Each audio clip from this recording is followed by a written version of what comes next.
love to hate. Andrew Anderson spitting truth that just can't wait. Got a podcast like a punch right to your face. College sports villain, taking it over the place. I bring the facts whether you like it or not. Dropping truth bombs, giving it all I got. They call me a villain. Well, I wear that badge with pride. Nothing but secrets they try to hide. Hard rock in my veins, rebellious to the core. I won't back down, won't take it anymore. The bad guy of the podcast world, that's me. Unleashing the truth, setting it all free.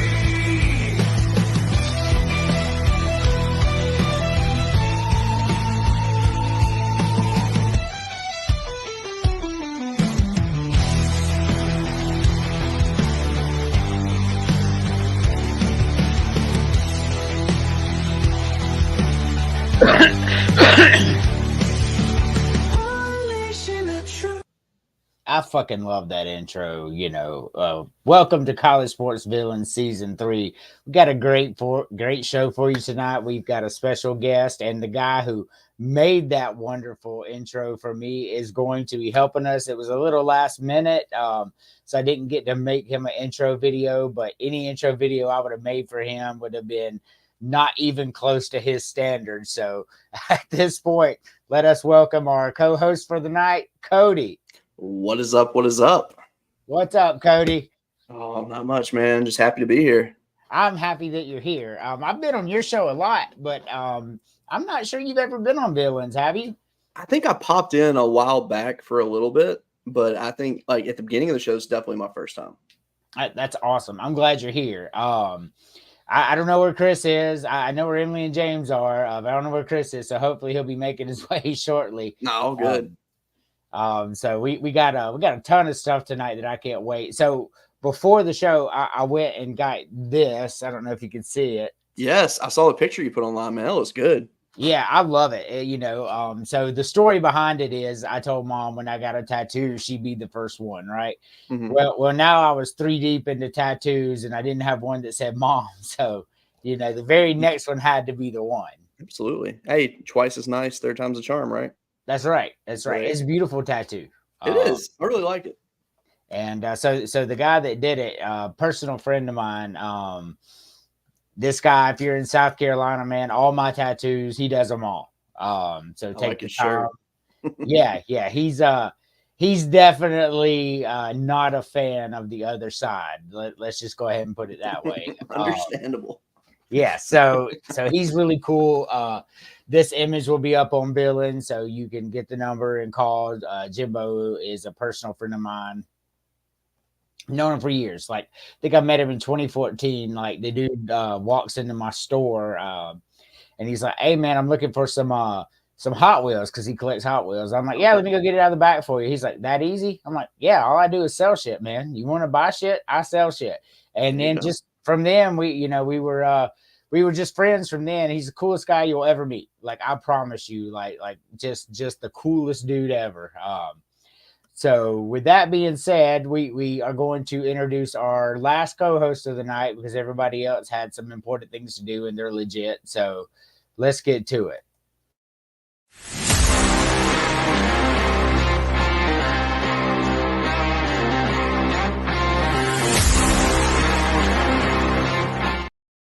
What's up, Chris? Not a whole lot. I got busy trolling some Kentucky fans and lost track of time. And I got to looking. I was like, "Oh crap! I'm supposed to be on Villains." Oh, so your name's Chris. Good to meet you. I've never podcasted with you before. That's right. The show is looking very golden Buddhist right now. Right. So the viewers, they generally on our show, Cody, it stays low until you're about 30 minutes in, and then we ramped up to 350 last week, Nice. about 30 minutes in. So people are they're getting on, they're watching it. And to all of my people out there watching on X, I love you all. You are great. So we have a great show. We got a special guest tonight. I can't wait for that. That's going to be at the 9:00 hour because he's got something to do. He let me know well in advance. So So I want to start off the show with a tribute video to Chris. Oh, God. Hill on 1st and 10. Fenwick, you got a reverse now. Coming this way is to carry on Joyner. Hill's out in front of him. To carry on stutter step at the 20, at the 15, 10, 5. Get in, DK. Touchdown, Carolina. Touchdown to carry on Joyner. 47 yards out. We hadn't seen much of him. But when he gets the ball, he gets it into the end zone. And Carolina's up 40-7 with 10:21 to go in the ball game. It's like our home away from home. You know what's funny about that 40-7 though, right? What's that? You're leading by that much in the fourth quarter, and your backup quarterback got one series. So I mean, that's the way that it always is. So here's the reality, right? So it's a lot of time left in the fourth quarter. This is the SEC. We have seen stranger shit happen. You know it, and I know it. So like we're not even with Vanderbilt, we're not playing that game. Fuck you. Come on, man. You know that break. Vanderbilt team wasn't coming back. Hey, look, you never know. You never know. So Vanderbilt has beat us, gosh, 4 times in our history. And I think one of those was under Lou Holtz and one of those was under Steve Spurrier. So our 2 greatest coaches, Vandy has a win against each of them. I mean, so you never know. You just don't. We ain't coming back from 40-7 in the fourth quarter. Well, it was 34 in all fairness at that point. You know, it was 40. But hey, let's be real though. There's only one team that has to call Vanderbilt daddy, and that's Texas. They do. This is true. This is true. So it's funny that Texas will enter the SEC as the only team with a losing record against Vanderbilt. And that's only and Auburn's only up by 1. Yeah. Like 1, 23 and 22, right? So I mean, yep. And they got a pretty rough team this year. Y'all might actually have a shot to make it 2 teams that don't have a winning record against you. Kentucky's actually 49, 43, and 4 against us. So that's really? pretty close series too. Yeah. I never realized that. Wow. Well, Kentucky has been very bad for a long time. They really were. Yeah, so was Vanderbilt. Yeah, no, I'm not disagreeing. I'm just saying, you know, I mean, that's a testament to what Mark Stoops has done in Kentucky, to be honest with you. I mean, it actually took them winning 7 out of the last 8 games to get that 6-game lead on us. Oh, yeah. So I have a question for both of you real quick. What's up? So they've talked about in the last couple of days about like a revenue share with the players on the teams. And they said essentially, I think it's like $270 million like combined throughout the SEC going to the players or whatever. Have you guys by chance seen what your school's like max is going to be on that? I have not. Okay, so they announced yesterday that LSU's was expected to be 15 to 17 million. Ooh, that's a lot. Yeah. South Carolina has deep pockets too. Exactly. Competitive. So I know Vandy's getting some money too. So let's look at this. The SC highlight has to be brag against Vandy. Well, let's brag against Ohio State because you've never fucking beaten us, and we've beaten y'all twice in a row in the Outback Bowl. So we can talk about Ohio State, and I can dig up those if you want. I mean, we went right into Ohio and snatched Ryan Brewer right from y'all, the number 1 running back in the state, because I certainly remember that. Those are the good old days. You know, so I really miss South Carolina winning those 10, 11 games every year under the Spurrier and the nine wins under Holtz. You know, but at the end of the day, I love Steve Spurrier. He's the winningest coach in history, but he left the program worse than he found it. That is a fact. Like he did. I mean, because he came in after Holtz, they were, you know, a bowl team. And then when he left, we were a 3-win team. So Steve Spurrier did not leave our program better than he found it. That is just a fact. So what do y'all think about the new game? Because I actually, you know, you're able to download your own clips and all that. So I got one. And y'all been playing. Well, I know Chris don't play it. Cody, have you got a chance to play? I have played it, but not on my own system. So Oh, I got you. I played literally 1 game on it against a buddy of mine, and I mean I torched him, so it was all good. But yeah, I have not upgraded to the newer model of Xbox yet. So yeah. Well, I got it early release. Like I've been Nice. looking forward to this forever. Oh, same. So I'm excited. Upgrade your system. Like college football alone is worth it. Like I'm telling Yes. you. So let's the clip that I got from the game. They'll leave it with him. Gets it across the 10, a pickup of 5 and out of trouble to the 12. Hey, 5 to 6 yards a pop. I don't know if you guys are really good at math, but that usually equals a first down every couple carries. So don't forget about the run game. Keep them honest. Pound that rock. And he's running in the open. You're not getting him on the ground. Still on his feet. The 20. He's at the 10. You I ain't, love you it. ain't do it. You ain't doing that to CJ Taylor. I promise you, you ain't doing that to CJ Taylor. Oh, that's great. That's great. Oh my God. I just like I'm playing the game, right? And I'm like, all right, so I play on All American, but I'm like, all right, I really I like fucking with Chris. So I'm putting this shit on freshmen and I'm beating the hell out of Vanderbilt. I did it. I certainly did. I was gonna say you ain't doing that to CJ Taylor. He's one of the better safety / linebackers in the entire SEC. You ain't doing that to him. He is. He absolutely is. But when you play on freshman level, you can do stuff like that. Right. So I mean, I had a blast. I'll be honest with you. It was great. So go ahead and announce that. That's pretty cool, Chris. So we actually got some good news today at Vanderbilt. Our athletic director On that one I did, yes. has been named the Nike Division I FBS Executive of the Year. That's a pretty big honor. And when you look at everything that she's done at Vanderbilt, yeah, some of our teams have sucked since she's been here, but getting the university and administration to commit to spending $300 million on facilities, that's never happened. And she's got that done.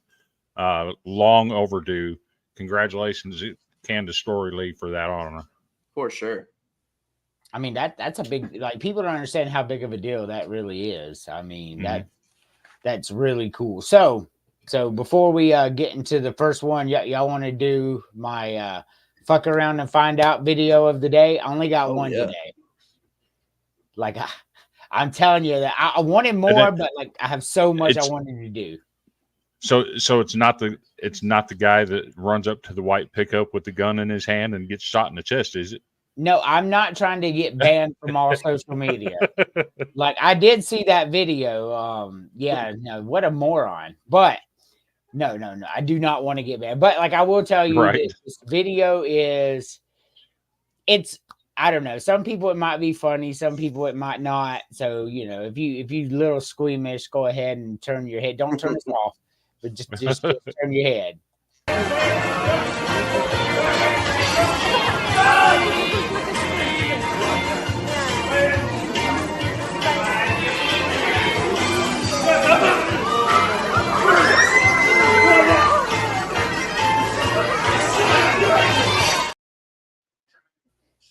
And the second dude's like, I'll just kick it. That'll work. I was about to say, what? Why would he just kick it like that? That bear ain't feeling that.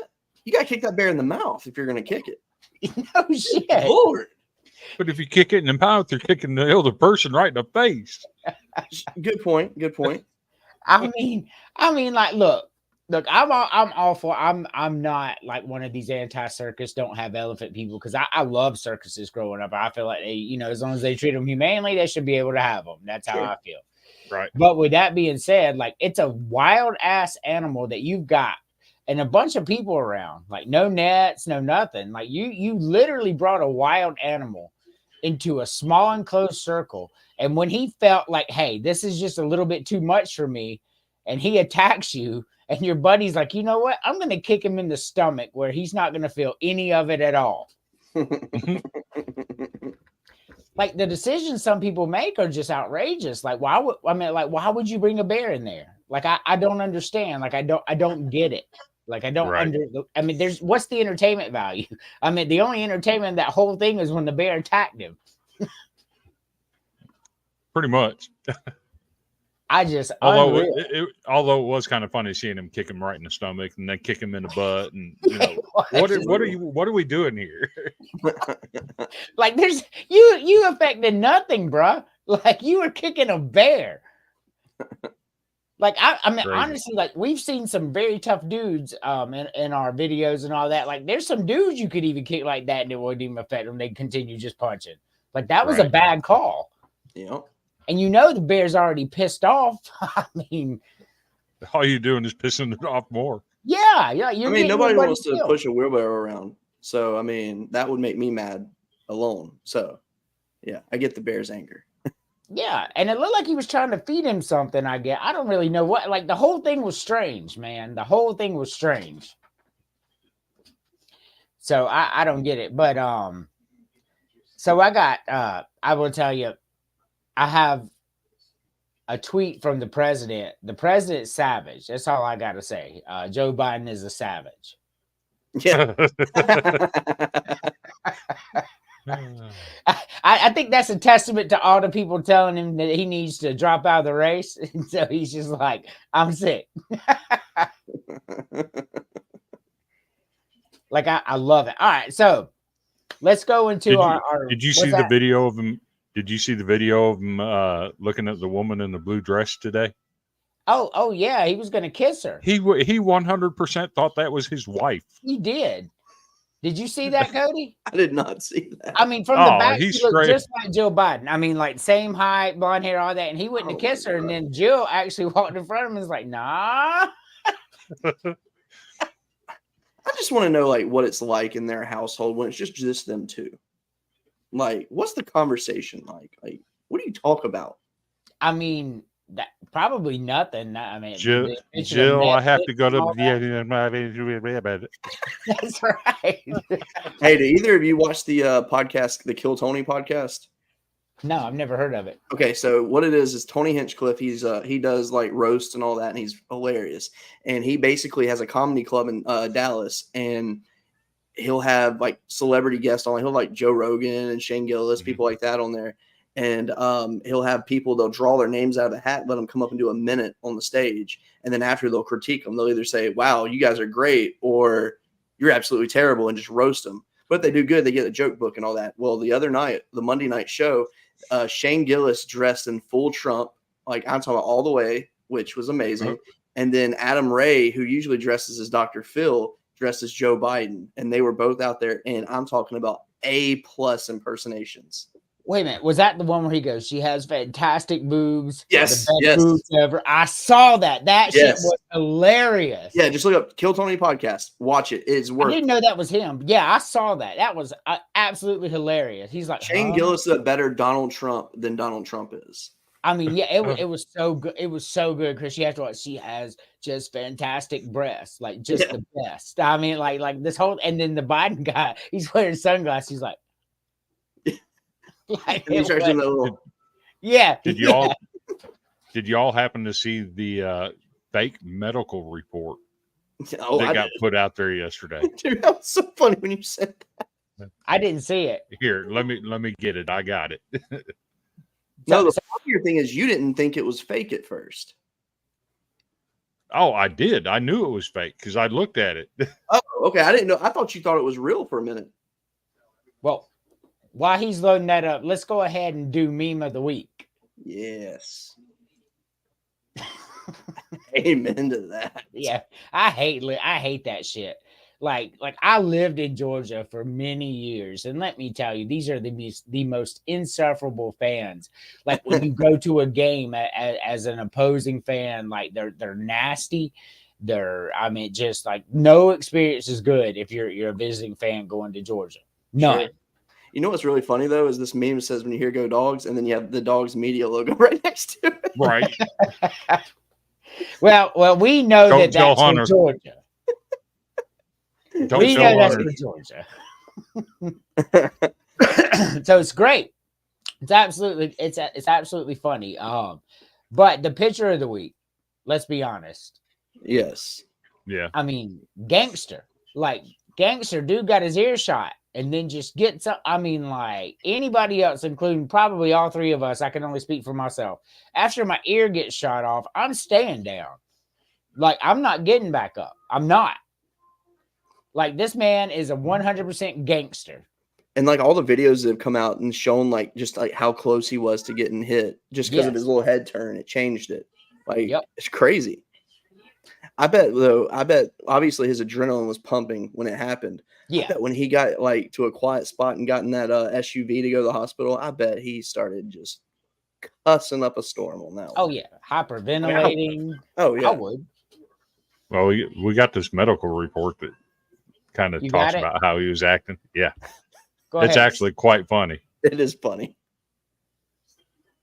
So if you look at the patient's name, Trump, Donald J.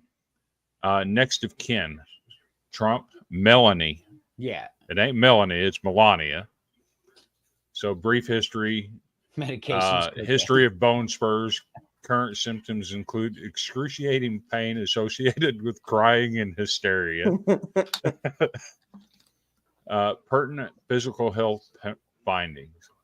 Patient shows signs of mild trauma to right ear, which appears to have been nicked by a small piece of glass of airborne plexiglass. Patient claims he was shot, but there's no evidence of a bullet wound, just a small scratch or nick at the top of his right ear. No treatment warranted other than gentle wiping. And then you come over here, it says medications. Clozapine, donepezil, cocaine, and Viagra.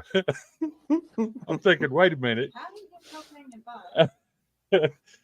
And then notes and comments. Patient is amped up, keeps ranting about going on TV again.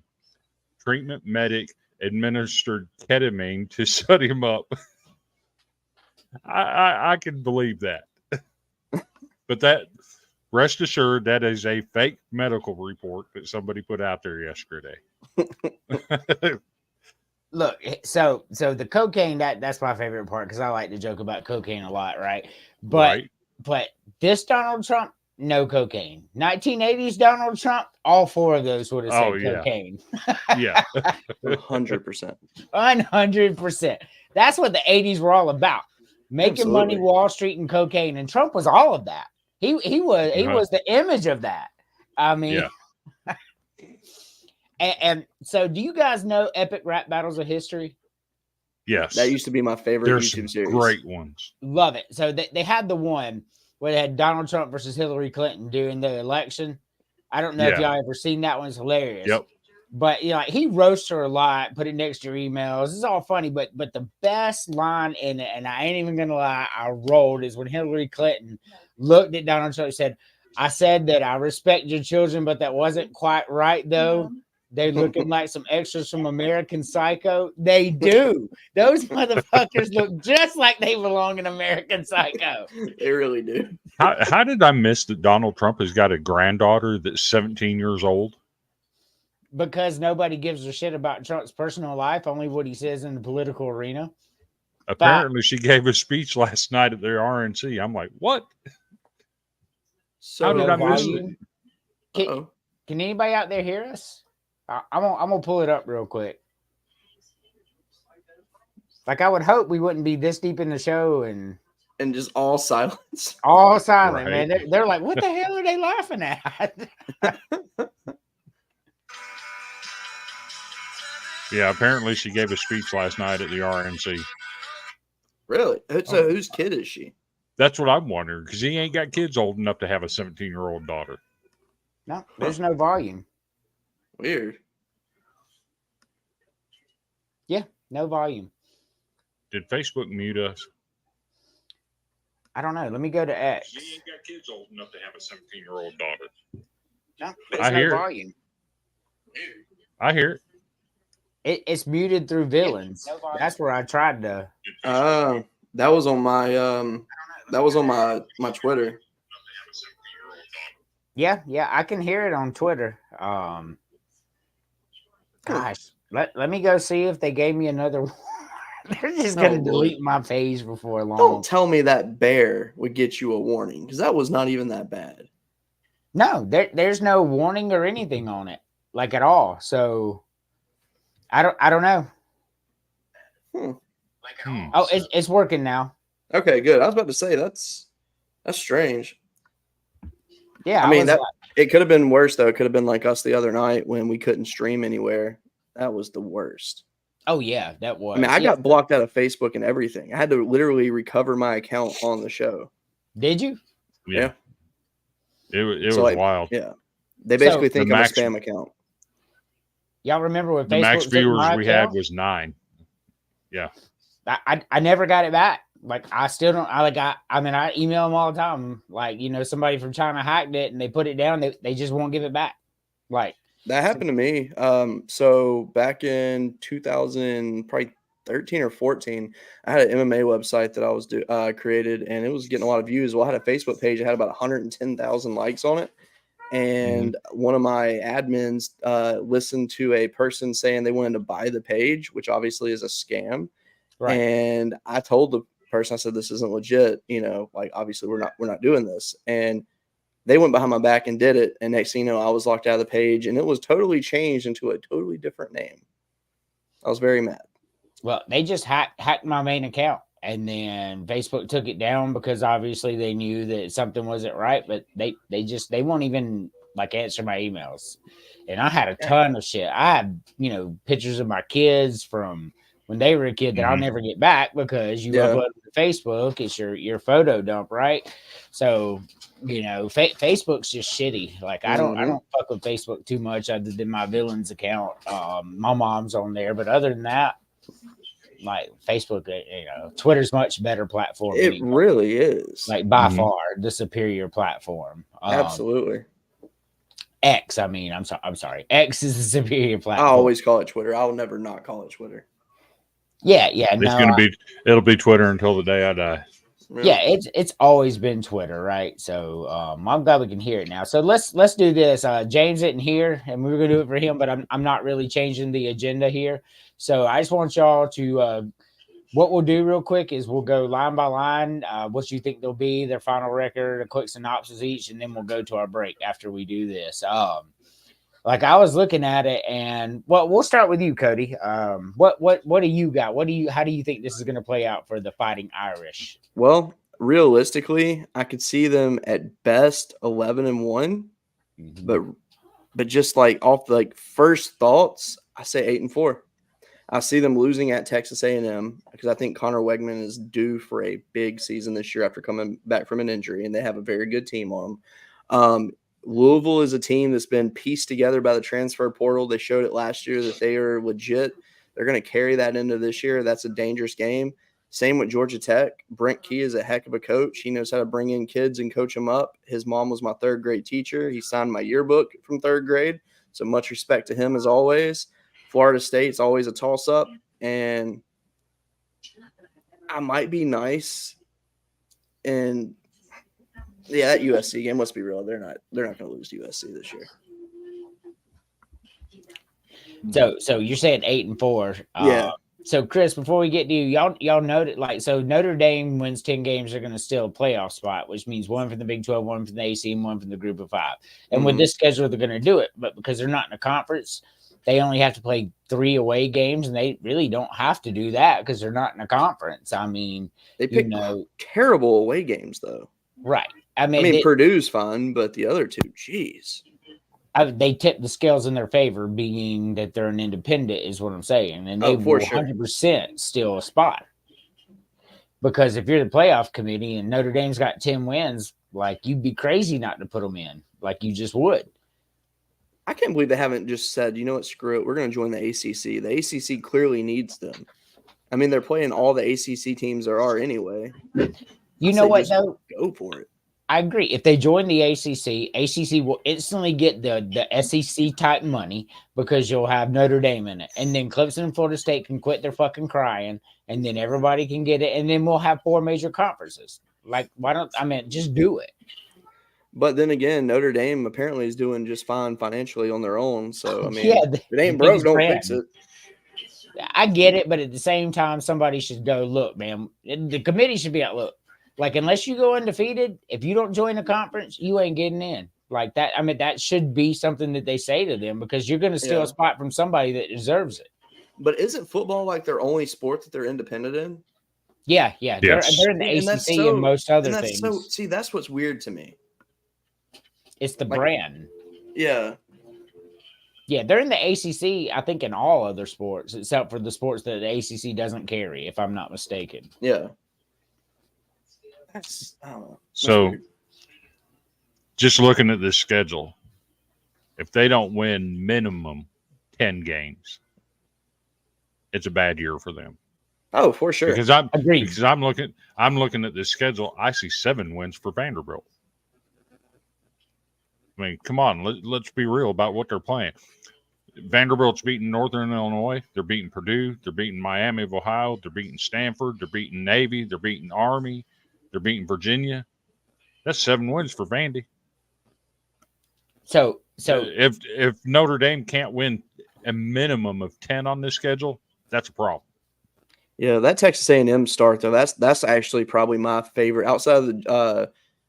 I put my bias away of my team's opening game, but A&M, Notre Dame, and then Georgia Clemson are my 2 favorite opening season games this year. I'm just beyond excited for those. I couldn't agree more. Like, I couldn't agree more. See, I'm not sold on Clemson. I just don't think Cade Klubnik is that good. That he's that big of a difference maker. Here's the deal. The ACC, Florida State lost everything. Like, Florida State will not be that team that it was last year. Clemson started more freshmen than anybody in the country last year, and they're bringing all these people back. I'm just saying Clemson's going to win the ACC. Clemson could be, I hope it's fixed, Harry. Clemson could be 8-4 and win the ACC realistically, losing to Georgia, say lose South Carolina. I mean, they could really, really do that, and then they're getting a first-round bye. Yeah, absolutely. Now, the thing, too, with Clemson is this is Cade's draft year, essentially. It is 100%. So I think you're going to see a different version of him. I think Dabo understands the writing is on the wall, that it's like put up or shut up right now. And if Clemson doesn't make the playoff this year, I don't see Dabo Swinney being their head coach next year, to be perfectly honest. So we already did a mini Clemson show, but we're going to do a big we're going to do one for Clemson. I hope you'll jump on because we're going to go, line by line or whatever. For sure. South Carolina show is August 8th. And when I tell you it's the preview, the South Carolina show, it's going to be the South Carolina show. I've got videos. I've got photos. It is going to be, it's my show. So we're going to go deep into it. And then the week after that, we're going to go deep into Vanderbilt. So we kind of been joking around with Vanderbilt, but we haven't really given Chris his due on it. So the August 13th show or something like that will be the Vandy. But so I'm gonna do mine real quick, and then we'll go to our first commercial. So I think Notre Dame's better than Texas A&M. Texas A&M, the off-season shenanigans with hiring Mark Stoops, not hiring Mark Stoops, it's a lot going on there. I think Notre Dame's a good team. I think Notre Dame beats Texas A&M, Northern Illinois, Purdue, Miami of Ohio, Louisville, Stanford, Georgia Tech, Navy, Florida State, Virginia, Army, and USC. If Notre Dame does not win every game on this schedule, I am in agreement with Chris, at least 10. This is a shitty fucking year because this is a bullshit schedule right here. 100% bullshit because, you just look, like he says, Vandy's going to get 7 wins with this schedule. But yet we're going to let this team win 10 games on this bullshit schedule and steal a playoff spot from a deserving ACC or Big 12 team because that's what's going to happen. Brand alone, we got to put Notre Dame in. They're here. They're going to make money. Yeah, which is sad. It's very sad because Notre Dame with this schedule does not deserve to go to the playoffs. Like that, this is the easiest schedule we previewed yet, and it's not even close, Chris. Okay, let's go this route. Let's hope Notre Dame wins 10 games on this schedule, and they get matched up in the playoffs with an undefeated Texas State and let Ishmael run all over them. I mean, Notre Dame is a good team. I'm not taking that away from them. But if I'm looking at this schedule and I'm looking at deserving teams from these 4 major conferences in one group of 5, right? I'm looking at that. If Notre Dame does not win every one of these games, and this looks like to be one of the nation's easiest schedules. Like it really does. Yeah. Like I don't hate Notre Dame. I'm not biased at all. Like I actually kind of like Notre Dame. I loved Rudy and all that, but this is some bullshit right here. Like, what is this? Like, you gonna get away with that and still a playoff spot? No. If I'm in the committee and you don't win every one of these games, I'm not even considering you. Yeah. Because this ain't the Texas A&M of before. You know, Caleb Williams ain't at USC no more. Florida State lost 28 people. Those are your really only 3 tough games in here. This is crazy. This is crazy. Yeah, I could definitely see them being a C. I mean, like Notre Dame is a brand that brings a lot of eyes. So if they're going to find a way to put them in there, is what I'm saying, even if they don't deserve it. But I just looked at that. I wish James was here because James is a Notre Dame fan, and I was looking forward all day to just trashing him on this bullshit that he has. We could have had so much fun on there and said, oh, they're losing to Louisville. Georgia Tech is much better. They're losing to them. Florida State, you know. I'm shocked that he's a Notre Dame fan. His personality screams so much different to me. He lived in Chicago area for a while, and gotcha. you know, to him that was the closest proximity, I think, because no one gives a shit about Illinois football or Indiana football. Northwestern. Yeah, he could have been part of the Purple Power. So the only good team I've ever seen Northwestern have is when Darnell Autry was there, and they were really good then. I don't think James was a twinkle in his dad's eye at that point. I mean, they did go to 18 bowls in 20 years. Hey, look, this is also a school that holds the NCAA's longest losing streak in history at 42 games. But so they went to 18 and 20 years, but that Big Ten team in those years, I mean, conference is not this Big Ten conference. That Big Ten conference was trash. Holy ass trash is what they were. Like they were very bad. They were one of the worst conferences. They were worse than the ACC, the Big East, the Big 8 at the time, Pac-12 by far. They were the bottom of the rung at that point. Mm-hmm. I mean, and you know, I love the Big Ten now because they're so top heavy, like the SEC. Like it's amazing.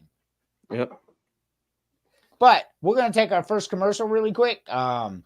You guys don't go away. Viewership, I'm hoping will jump up. We're only at about 30 right now, and I know it's early. I think we may need to move this to the 9 o'clock Eastern time slot. I really think it's too early. People aren't really home because we really don't get into it later, but we'll figure that out. You're watching College Sports Village only on Dog TV. See you in 55 seconds. Icy Breeze is the world's first portable air conditioner and cooler. A premium ice cooler that doubles as an eco-friendly portable air conditioner. This is not a swamp cooler, just blowing air across ice. Over 60 parts and components allow Icy Breeze to achieve what no other product in the world can do. The secret behind the Icy Breeze is an innovative design that circulates chilled ice water through a heat exchanger in the lid, replacing the Freon used in most ACs. Fresh air is drawn from hidden vents in the top of the cooler, pulled across the exchanger, and chilled down to 35 degrees cooler than the outside air. A 3-speed fan control delivers Icy Breeze's dry, cold air up to 25 miles per hour, just like a car AC. And a stay-put flex hose directs the breeze in any direction. Wherever you need it, Icy Breeze helps you beat the heat.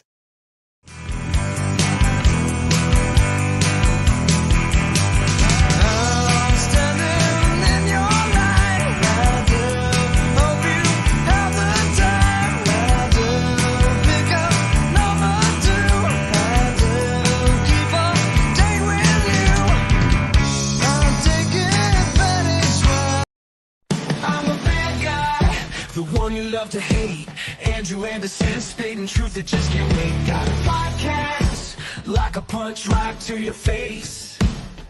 College Sports Villain, taking it over. Welcome back. I just had to put that on because I love that intro. Cody made that. You see this guy over here? He made that shit. Did I make that? I don't even remember making it. Yeah, you made that.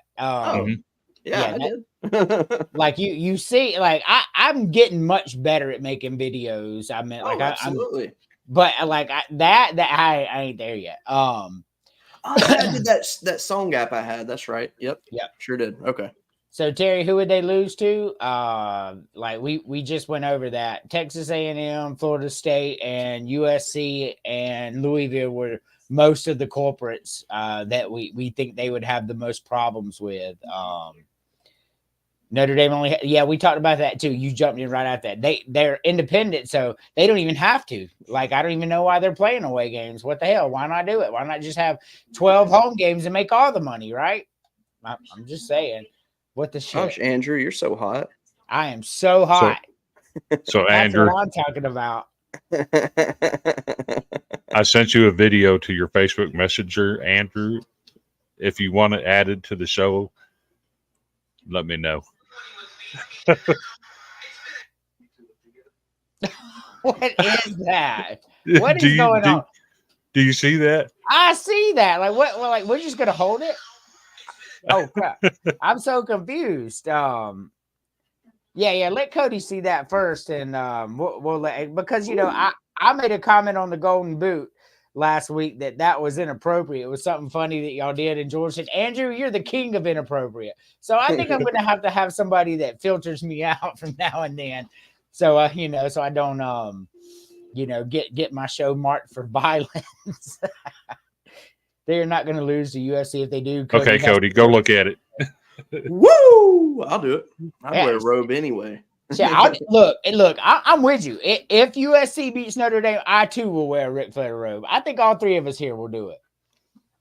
Absolutely, I'd be more than happy to. I even put a wig on. What you talking about? I know what video you're talking Flair. about. I know what video you're talking about that you said was inappropriate. The fart. Yeah. I saw the video. He said I was the king of inappropriate. I'm like, wow. Should I put it in for a slide? No, not that one. That might get him flagged. To be honest with you, that's a great video though. But yeah, that'll probably get him flagged. The caption on Twitter said Donald Trump post assassination attempt is such a stud. He's got women grabbing their goods. Hey, so I have to put a challenge out to Terry because this is something we always do on the boot. I need Terry to come up with a villain burger. Yes. That's great. I want to be like Terry. If you bring up the villain burger, I promise you, next week's show. Yeah, next week's show, I will get the stuff. I will have Chris remind me because my memory's terrible, and I will eat the villain burger on the air. Like I mean a bite or so, not the whole burger. Nobody's wanting to watch. Do you like spicy stuff? Yes. Fuck yes. Okay, good. Because I have a feeling that the villain burger would have to be spicy, like a ghost pepper kind of cheese kind of thing. We're gonna bow to your expertise here, Terry. I promise you. We just want you to come up with a villain burger. Yeah, I love spicy stuff. You kidding me? That's a good thing. Like spicy food's the best food. I like spicy food myself. Yeah, absolutely. So we've got a few moments until our special guests arrive. So do you guys want to do Texas now or wait till the special guest gets here and see how biased he is? Yes. You can, yeah. Emily does not like spicy food. That is, she doesn't have a gallbladder, so it really, really like tears her up. You know what I mean? Mm-hmm. So that's where we're at on that. So you want to see while we're waiting, you want to see where I'm at. So I have one game left in season 1 of my dynasty. I have the Clemson game. Okay. And then the SEC championship game against Georgia. It's already decided based on wins and losses. So I know I'll be playing Georgia and then the playoffs. So this is my current CFP playoff with 1 week to go.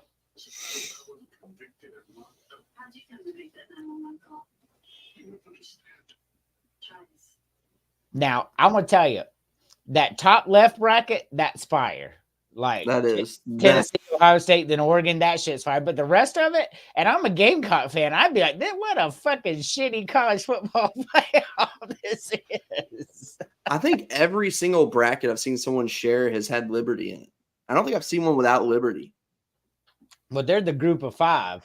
I saw one tonight that had no SEC teams in it. Husband must sleep tonight. Yeah, I was up to 4 a.m. playing this game. I really was. Oh, good Lord. But that I mean, the way they had to do that, Chris, is add more people to the SEC, because the 4 winners of the major conferences get an automatic bye. So there had to been an SEC team in there. They just added more because you can change conference affiliations in the game. You can add people. So that's what happened. So the tweet I saw, I think somebody said you must have added Toledo to the SEC or something, because they were like 10-2. Yeah, So. you can do that. You can go. I mean, I think the game did that because people that don't buy the game every year, because $100, man, that's a lot of money. And somebody bought this game, like, well, I'm just going to play it. I'm just going to keep this game for years and years. I'm not going to buy the new one. They could change the conference because we know how quickly the landscape changes, and I think that was why they did that. But I'm telling you, I'm looking at this and just the top left bracket interests me. I mean, the bottom left because my Gamecocks are in it, but the rest of them, Penn State, Notre Dame, like if they had Florida State or Clemson there, that would have been an interesting bracket.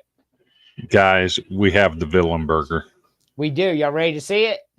Oh, Lord. That hurts me just looking at it. Stuff with the Carolina Reaper cheese. See, I knew that Carolina Reaper cheese was coming. They're mixed in the patty. Oh my Lord. I would 100% eat that. I wouldn't even think twice about it. Andrew's burning up just reading it. Yeah, that shit looks good, man. I would 100% eat that as well.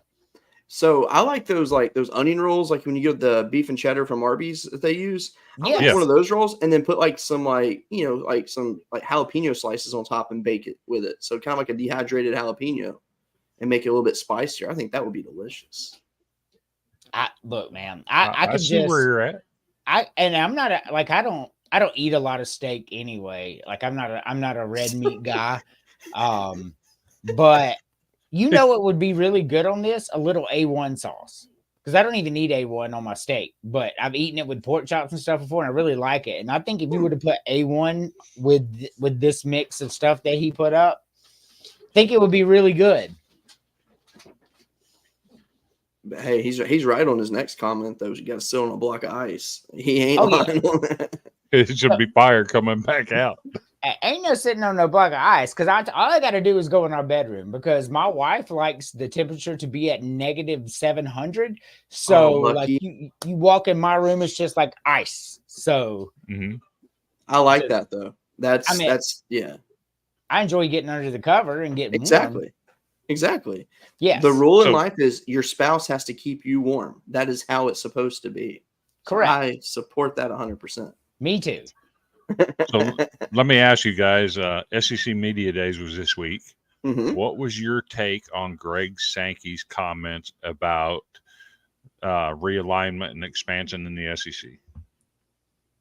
I honestly did not hear his comment on that. I heard him making fun of Florida State. He pretty much put it out there. We're not going to expand just to be expanding. And they have no plans to do so. Said they have no plans to do so at this current time. And, people are free to apply whenever they want, but they're not approving just because. They have who they need. They have who they need. They don't need anyone else. But he said something even bigger, though. He talked about upping the scholarships in college baseball. That is what I like. Yes. Yeah. So Cody, you're completely right. You said they got everybody they need. You take LSU, Alabama, Georgia, Florida, Tennessee, all these big names, and then you just added Texas and Oklahoma on top of them. Yep. Like, what does the SEC need at this point? Exactly. I mean, they really don't need anything. I mean, nothing. Would it be nice to have some of these bigger teams part of it? Sure. But realistically, I don't want Ohio State in the SEC. They're in the North. I honestly, I don't like Missouri being in the conference. I don't really like Kentucky being in the conference. Nothing against those teams, but they're too North for me. Like, bringing in Oklahoma, I'm all for it because it brings back the old Southwest Conference vibes. You got A&M in there. You got Texas. Like, I like that. I want LSU to have rivals out there. That's what I want. But like these teams that are up north, like it just doesn't make sense to me. Now, are Kentucky and Missouri, valuable members of the conference? Absolutely. I can't hate on Missouri. I mean, they went to the conference championship like ASAP when they got in. So shout out to them. I'm different from you. I'm okay with Kentucky being here. I love the old Kentucky basketball. Sure. But Missouri just does not fit. Like they don't. In anything. Like I just don't, when I'm out there and you're a Gamecock fan, right? You've been in this conference, it's 92, and you go to play Georgia, Tennessee, LSU, Auburn, Alabama, man, you get pumped. Florida, you get jacked up. And then it's like, all right, you're going to play Missouri. And like, even if they have a good team, you're like, eh. Yeah. I mean, they just don't fit. They need to be in the Big 12. Honestly, I'd be happy if they're in the Big 10. Teams like them and Louisville, I think they should both be in the Big 10. Missouri and Louisville would be better fits in the Big 10 than their current conferences. I 100% agree. Mm-hmm. And now the ACC having teams from California is the stupidest thing ever. I actually like the idea of sending Missouri back to the Big 12. Me too. Send Missouri back to the Big 12, send Nebraska back to the Big 12. Nebraska has no business being in the Big 10. They never should have been in the Big 10 to begin with, and it was the worst decision they ever made. Well, hey, if you're going that far, send Colorado back too. They already are. Yeah, Colorado's in the Big 12. Remember the Pac-12 imploded, and Colorado went back to the Big 12. That's right. But see, here's the thing about Nebraska. So I want them to go back to the Big 12 as well, and I'm with you. Send all those teams back, and let's have a good Big 12 conference again. But with that being said, you said Nebraska made a bad decision. I disagree. It looks to me like Nebraska saw way into the future and got their spot set before because, if Nebraska has a great year in the Big 12 and they don't win the conference championship, they're not going to the playoffs. They're only getting one in. But if Nebraska has a great year and they're one of the 4 best teams in the Big 10, they're probably going to the playoffs. It seems to me like they saw into the future and realized what was about to happen. And I think, because that's it, reverberations, because after that happened, wasn't it right after that Texas and Oklahoma wanted to go to the Big 12? I think yeah. Mm-hmm. And then, or they wanted to go to the Pac-12, I mean. Can't take you guys seriously. We're not trashing the Pac-12. We're saying we want the teams to go back. But, since Troy's here and while we waiting on our guest, who wins the Pac-2? Oh, Washington State's the better of them both. I think Washington State goes 8-4 this year, to be perfectly honest with you. I think Washington State has their schedule is not the easiest, but it's definitely not the hardest this year. And 8-4 is just going off basic eye test right there. They could win more than 8 this year, to be honest. So they, from what I understand, they will be giving out a Pac-12 championship this year, Pac-2 or whatever. They still call it the Pac-12 to one of these 2 teams. So how does that work? If you win the head-to-head, you win the Pac-12, even though your other team may be 9-3 and you're 3-9. Like, how does that work? That kind of makes that game cool. Actually, it does. I mean, because I definitely want to see it because those 2 teams scream loyalty to me. The fact that they didn't just up and bolt and they stayed, I respect that more than anything. Now, could you imagine the protest that would happen? Let's say Oregon State goes 1-11, and their only win is against a 11-1 Washington State team. That would be crazy. And they get the Pac-12 championship because they won the only Pac-12 game there was. How crazy that would be absolutely insane. Or vice versa. Washington State goes 1-11 and beats Oregon State for their only win. And they're the conference. Here's what I think they should do until they get more members, because ultimately what's going to happen is the Mountain West is going to implode into the Pac-12 because the Pac-12 is still a brand. And the Mountain West is reaching out to them right now. Hey, we'll let you play our team because they know they don't. The Mountain West is strong right now. They're stronger than ever right now. Right. But the Pac-12 is a bigger brand. So you take all these Mountain West teams like, hey, you come on over here. We call it the Pac-12.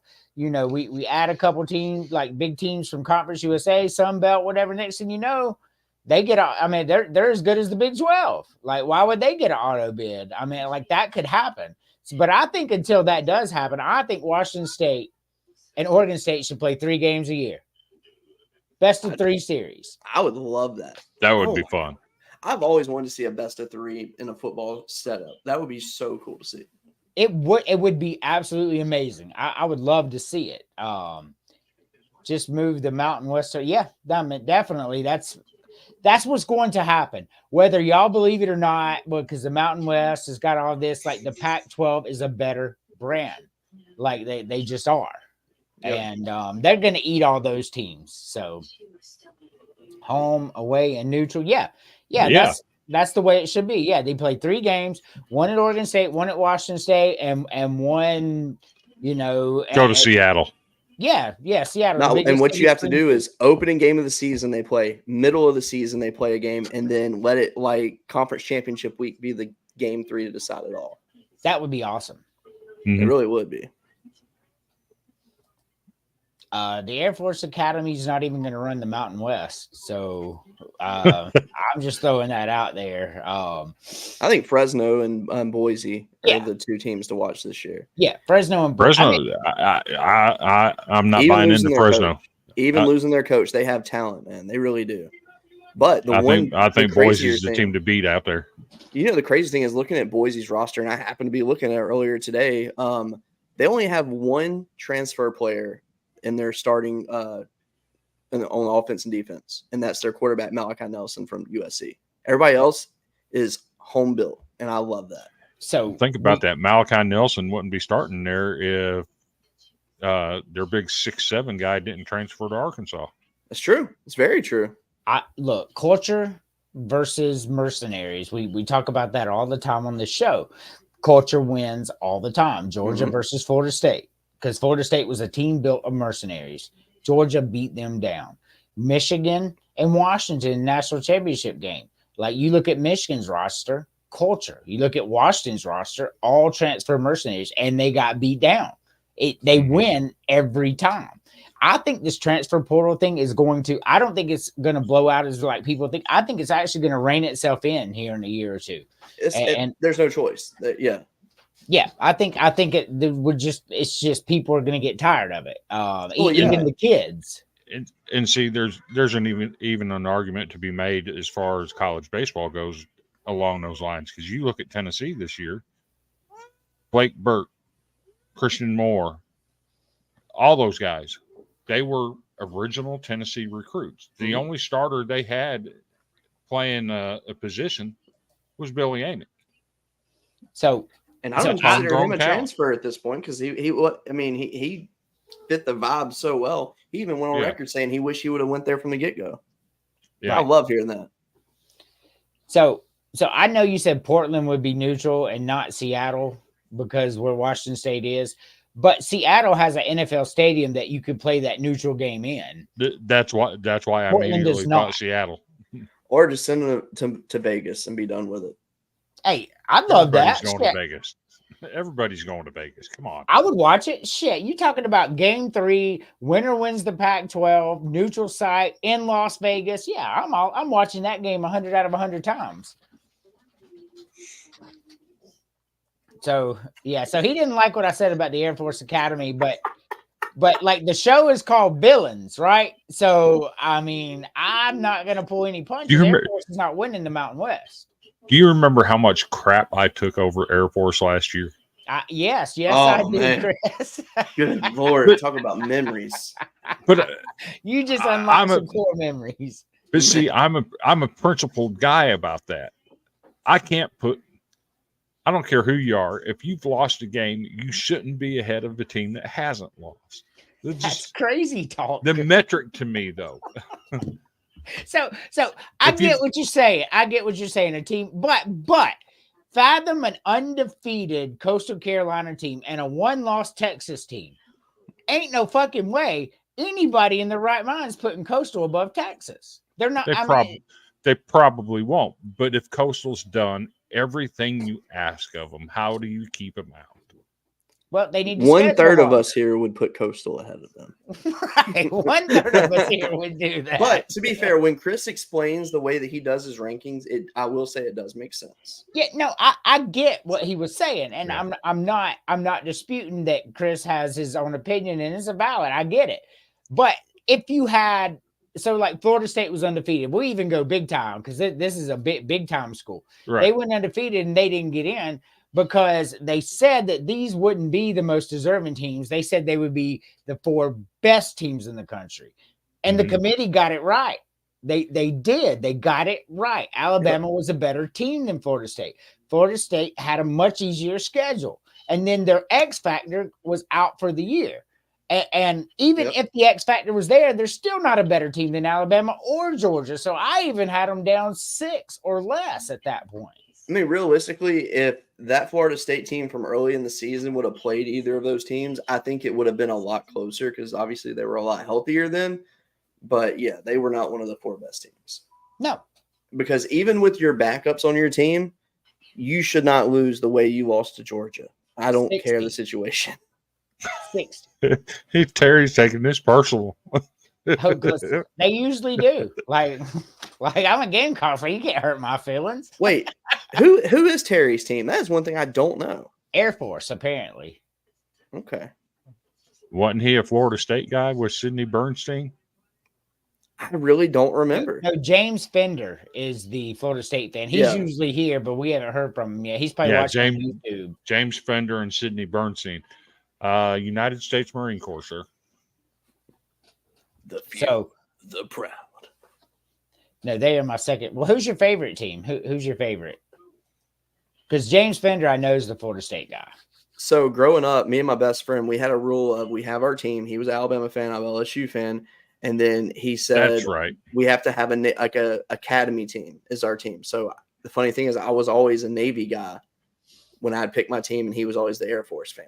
Which I had obviously have nothing against any of the branch teams, but yeah. So out of those 3, I'm still mad at UCLA. Air Force is my favorite. Like they really are. I've always pulled for Air Force. They had some really good teams, but like the reality is, like I'm a Gamecock fan, and I promise you, I'm not picking us to win the SEC. I mean, when y'all had Connor Shaw as your quarterback, that's when I was my favorite days of South Carolina football. He was my all-time favorite. Oh no! And I like Steven Garcia. Don't get me wrong, but Connor Shaw to me was one of the most clutch quarterbacks I've ever seen play. That dude was just so good. Oh no! 3 straight 11-win seasons. Never lost a game at home. Never in the SEC. I'm going to bring back some better memories for Andrew. Tell me a quarterback at South Carolina that beat Alabama. Steven Garcia. Yeah. Earlier in the 90s. In the 90s. Let's see. I'm actually playing that game in my head right now. It wasn't Phil Petty. Well, did we beat Alabama when Lou Holtz was there? He had the mullet. Oh, Steve Tannehill? Yes. Yeah. So hadn't heard that name in a while. I remember these people used to they sold mullets where like the fans would show up with them at the game. I like Steve Tannehill. I like Steve Tannehill was moxie before like Johnny Manziel and all them. He was because when we beat Clemson at Clemson, he signed the tiger paw with a Sharpie. Oh boy, they fucking hated him. Boy, that was just not done. See, Steve Tannehill is the one quarterback from the 90s that I could picture doing what Diego Pavia did at New Mexico last year. Oh, yeah. Just whip it out and drain it on the for field. Different reasons. I've got to find it, but I have a picture that I'm going to have to put on here for when Tim Bailey joins. But I'm telling it's a special picture I made for him a long time ago. But I will tell you, Chris, that I love Steve Tannehill. That does bring back memories, but Steve Tannehill was neither a better quarterback than Connor Shaw or Steven Garcia or a favorite of mine. Like I enjoyed watching his antics, but actually watching him play, Steven Garcia was much more fun to watch play than Steve Tannehill. He was like Bernie Kosar back there. So that would be Georgia. Georgia is our rival for the SEC. I just wanted to tell Terry I'm still angry at UCLA. I don't know who got to my running back, Ronnie Harmon, back in the 80s and filled his pockets full of money to make him fumble the ball 4 times in the Rose Bowl. I'm still angry about it. What was that, Iowa? Iowa against UCLA in the Rose Bowl, and Ronnie Harmon, of all people, fumbled 4 times in that game. Yeah, I'm not gonna lie. I have no idea who the fuck that is. Like he was like 84. You said. Something like that. Alrighty, so now we are going to introduce our special guest.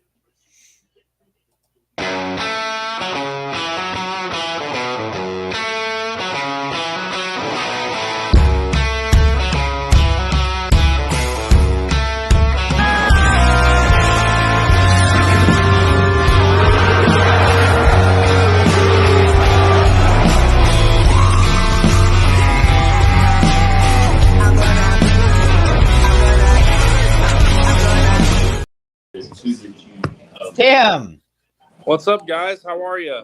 Good. How are you? I'm doing well. A little bit busy here at the shop today, so I apologize. I was a little bit late. So it's all right, man. We've been having a good time. Good deal. So let's jump right into it. The stage is yours. Game by game, you tell me who they're going to win, lose, give us a synopsis of the game. Sure. Take your time, break it down, and then give us your final record. And then us 3 jokers will do the same. Okay. Well, first, before Tim goes, I have something for you, Tim. I have a blast from the past for you, buddy. Okay. Just for you. Your all-time favorite graphic. That is a great graphic. And this man really lives is. like so rent-free for Texas, man. It's crazy. He said they asked him about Quinn Ewers' comments about if Texas is the biggest game for everyone on the schedule. And he was just kind of like, oh, yeah, definitely. He was said something along the lines of, I go to sleep and I think about Texas, think about that game. He loves messing with those guys. It's crazy. He is a funny man. He makes fake like Twitter profiles, and he'll hop into the OU football Twitter spaces and just mess with people too. He is hilarious. His dad's really funny too. That's where he gets it from. That is awesome. Yeah, Danny is one of a kind. He is just unique like that. Like he doesn't turn it off, man. Like he's authentically that person all the time. That's amazing. So sorry, there's going to be a little background noise in here. Can't avoid that. But we'll do our best. But going through the schedule, I think you never in football you can never just take it for granted. But I will say, I look at this schedule and the first thing I think is Oklahoma shouldn't have much trouble going 5-0 to start the season. I mean, particularly you look at the non-conference. You get 3 home games against teams that aren't as talented as you. You play a decent Tennessee team at home. Interesting game because you have the Josh Heupel coming back home, the prodigal son type storyline. But when you compare the rosters, it's really not that close. OU's roster is pretty significantly better than Tennessee's from a top to bottom standpoint. You look at the depth. Tennessee has a good team and they should be pretty good this year. But from a roster standpoint, it's not really all that close top to bottom. Auburn is in a really tough situation right now. They're still rebuilding. Their roster's not great. Their quarterback's not great. Their coach has a proven track record of not performing well in Power 5 play. And they're not fortunate to get even though they get them before Red River, there's a bye in between. So they don't even get like the hey, you might be looking ahead bonus. And let's be honest, we talk about Jordan Hare as if it's like some sort of second coming of Christ. It's really not been that for a while. It hasn't. Yes, they play Alabama and Georgia close, and that's like their cool mantra. But like, what's cool about losing anyways? Exactly. I mean, there's nothing excellent about playing Georgia and Alabama close, but losing regardless, no matter what you do in the game. You can make them have 4th and 31. You're still going to lose. You're going to, go up, 13 against Georgia, and they're injured and very hurt early, and that doesn't help you. You still lose. When is the last time they beat Kirby? I think it was 2 coaches ago. When's the last time they beat Alabama? That was 2 coaches ago. Their roster, their best players are all young players, freshmen. They didn't do a lot to make themselves a ton better in the transfer portal. I don't think that team's going to be much better this year. Their schedule is a little better, but I mean, this is a team that lost by 3 touchdowns to New Mexico State last year too. They're in a rough spot. I mean, I think they're at least 2 years away. I think that's a significant rebuild. I don't know that they have the right coach for it, but they're going to be a while.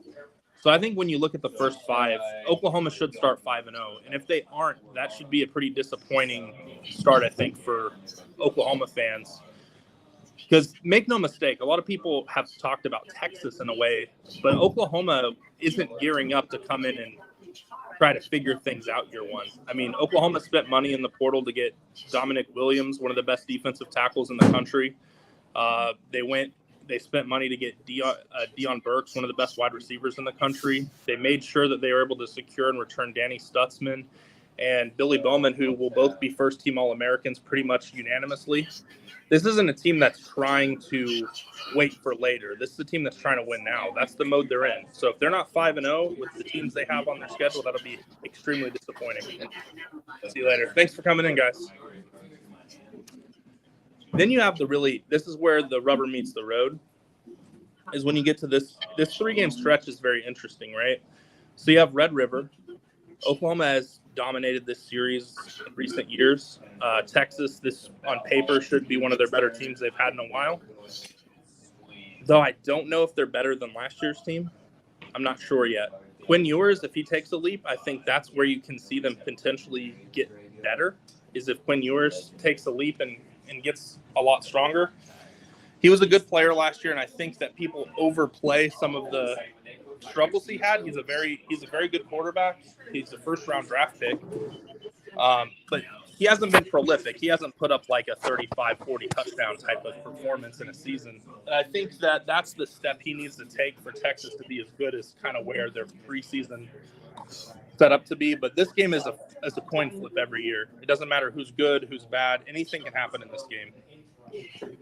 So this is the first game, I think, really where it's on the table that OU has a very real chance to lose. They'll come into that game as the underdog more likely than not, even if they're 5-0. Texas will probably also be 5-0 at this point. Both coming off a bye, so there's no real advantage there. So I think this is really the first game you circle, and I think this is going to tell us a lot about both team seasons. Texas also, after the Red River game, they play Georgia, which makes this a little bit interesting. I don't think you peek ahead. You can't peek ahead for your biggest game, but Texas does have an interesting thing this season where they play A&M for the first time in forever, right? So they're going to be thinking about that game. You also have them playing Georgia, right? So that's an interesting one. South Carolina, man, I really respect what Shane Beamer's done. He'll have a very warm welcome when he comes back to Norman. He is very liked there. I don't think they have the firepower. I think that should not be much trouble for OU, unless they're significantly hurt from Red River, which has happened. This is the game that no matter what I look at on the schedule, I think this next one's the loss for OU.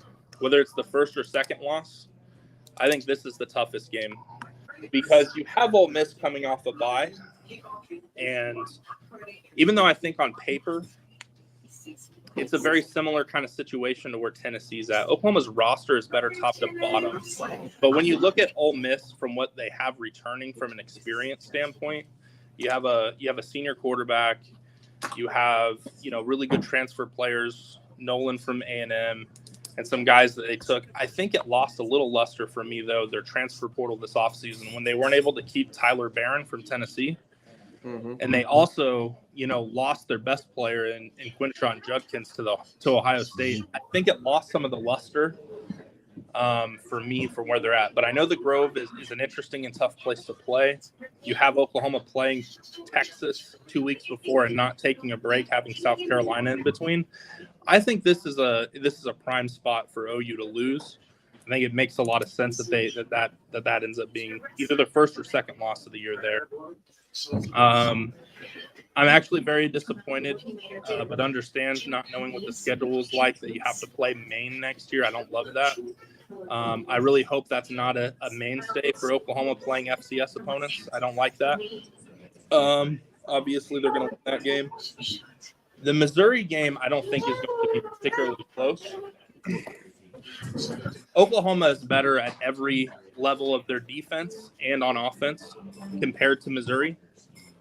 They have the better quarterback, Jackson Arnold, when you compare to Brady Cook. No, there's no one that's taking Cook over Jackson Arnold, especially not this deep into the season where he's gotten some opportunity to play and get kind of used to how things are going. Missouri lost a lot of the best players they have on their roster. There's some bad blood there right now between both the staff and the players of that place. I think it's going to be, BAU. OU's going to go up there to Columbia, and they're going to find the peace pipe that they lost somewhere in the coffers in Norman, and they're going to bring it up there and shove it right down their throat. And I think that's back-to-back bad losses for Missouri because they also play Alabama in a 2-week stretch there too. And I think that's a brutal 2-week stretch. They have a cake schedule overall otherwise. That 2 weeks, though, I think they take 2 big losses. I think there's some bad blood from the Big 12 days going there with that Missouri comment, but continue on. Yeah, so Missouri, so for me, the biggest thing is Missouri kind of overachieved last year. They had a light schedule last year. The teams that they played that were good beat them by multiple scores. Georgia beat them by multiple scores. LSU beat them by multiple scores. They got a little lucky against Kansas State, I would say, having to hit a 60-yard field goal to win that game. They had to – Florida, as bad as they were last year, they gave up only 1 4th-down conversion last year of 10 or longer, and it was a 4th and 17 against where they lost their quarterback in that game. Like, Missouri, not a great team. They only beat, 3 bowl-eligible teams going into the postseason. It's very much a paper tiger situation, but even then, they lost Cody Trader, they lost Rakestraw, they lost multiple offensive linemen. They get Caden Green, who will be one of the better offensive linemen in the SEC next year from Oklahoma. That's a big addition for them, but I don't see the same team on paper. And then when you look at Eli, you look at Drinkwitz and the way he's kind of showboating and showing off. As we've seen historically, teams that overperform and then get full of themselves, they don't typically perform the same after. I wouldn't be surprised if they're much worse. But if they're as good as they were last year, even anywhere close, they should go at least 9-3 next year, just given how weak their schedule is as a whole. But it wouldn't surprise me otherwise. Then you get a bye week before Alabama. This will be a really cool game. This is going to be probably one of the coolest games in Norman in a long time, probably since I would say probably since 17, where you had TCU come to town when they were a top 5 team. That was a really good matchup. It's been a while since they've had a marquee game at home. Trying to think of the last one.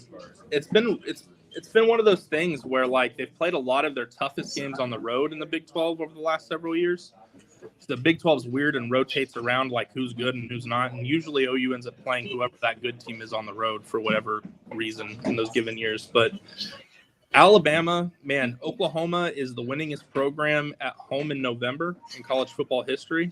They call it Championship November in November in Norman.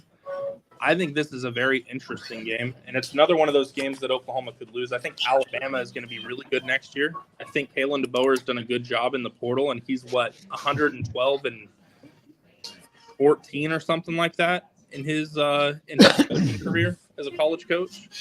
I mean, he's done incredible. He inherited a good roster, to say the minimum. You have an experienced quarterback in Jalen Milroe, who I was high on last year, and I think the sky's the limit for this kid. You have a trio of running backs for Alabama. This is a game that I think can go either way because of where it's located, but I would say this is another point where OU could very well lose this game. I think Oklahoma could win. Oklahoma will probably not be the favorite in this game, although this is a long way to go till we know. If OU beats Texas and they're at home hosting Alabama, they may be the favorite, given the way the schedule lays out. It'll be interesting to see. Because Alabama, let's say they lost to Georgia, they could be a couple of, 9-1, 8-2, like caliber teams. It could be a very big game, may decide a playoff berth spot. And then the final week, I think against an LSU team I apologize, Cody, but I don't think this team's going to be very good next year. What? It's the deepest team we've ever had. I mean, you have all the best players that you had leave on both offense and defense, right? Offensive line is very good. You even lost your leading rusher to the portal. You lost your offensive coordinator to Notre Dame. Even though I do like the hire for the defensive coordinator, that's a lot of heavy lifting to do in year one to try to make that defense significantly better, because I think it will need to be a lot better to perform well. And then Brian Kelly in big games, man, he just typically struggles in big games. And so that's something that I worry about when I think about Brian Kelly. He's had good teams. He's a good coach. He's a Hall of Fame coach for sure. When he retires, he'll be in the Hall. But he really struggles in these big type of moments in the big games. Tony. I mean, I don't know where the LSU hype kind of comes from. You lose your top two receivers. You lose your Heisman quarterback. You lose your best defensive players to the draft, both of your starting defensive tackles. It's a lot to replace. I mean, you have Harold Perkins. He's one of the best players in college football, although I said that going into last year, and he wasn't very good last year. Yeah, I blame that on Matt House. Sure, and we could certainly do that. But we also don't know what this defense is going to look like next year, and I think it's hard to answer that. I think the most interesting thing to me when you talk LSU football is Nussmeier has a very different conversation than, say, a guy like Miller Moss, who there's no shot in the world. No one would say that. They're from the same state, and like Texas high school coaches would laugh at you for making that statement. That's crazy. Nussmeier and Miller Moss have like the exact same situation in their career, and no one really talks about Miller Moss the way that Garrett Nussmeier gets this like pass. Nussmeier had a good half against Wisconsin in a bowl game. I mean, he led them back from a come from behind win. So obviously that was a good performance. Miller Moss had a really good bowl game against who was that? Louisville that they played in whatever bowl that was, the Idaho Potato Bowl of California or whatever bowl that was. So I mean, it's the same scenario. They backed up Heisman Trophy winning players. You know, why is Miller Moss not viewed the same way Nussmeier is? It's very interesting. They're actually same profile type of players, about the same in the recruiting rankings when they were out of high school. Both couldn't seem to crack the starting lineup. You know, both teams brought in quarterbacks to play in front of them from the transfer portal. Both ended up winning Heisman trophies. It's literally the exact same story. So Nussmeier has this weird, and Nussmeier, the reason why he hasn't played earlier is because he has a tendency to throw a lot of interceptions. It's like one of the big things that I've heard when I've talked to people involved at LSU is he throws a lot of picks. Because I thought a couple years ago I watched the spring practice, and I thought he looked better than Jaden Daniels, but I guess he's just kind of a gunslinger. He'll kind of throw caution to the wind a little bit. So. But yeah, I think LSU is probably a 7 or 8 win team next year. I don't think that's a great team next year. Oof.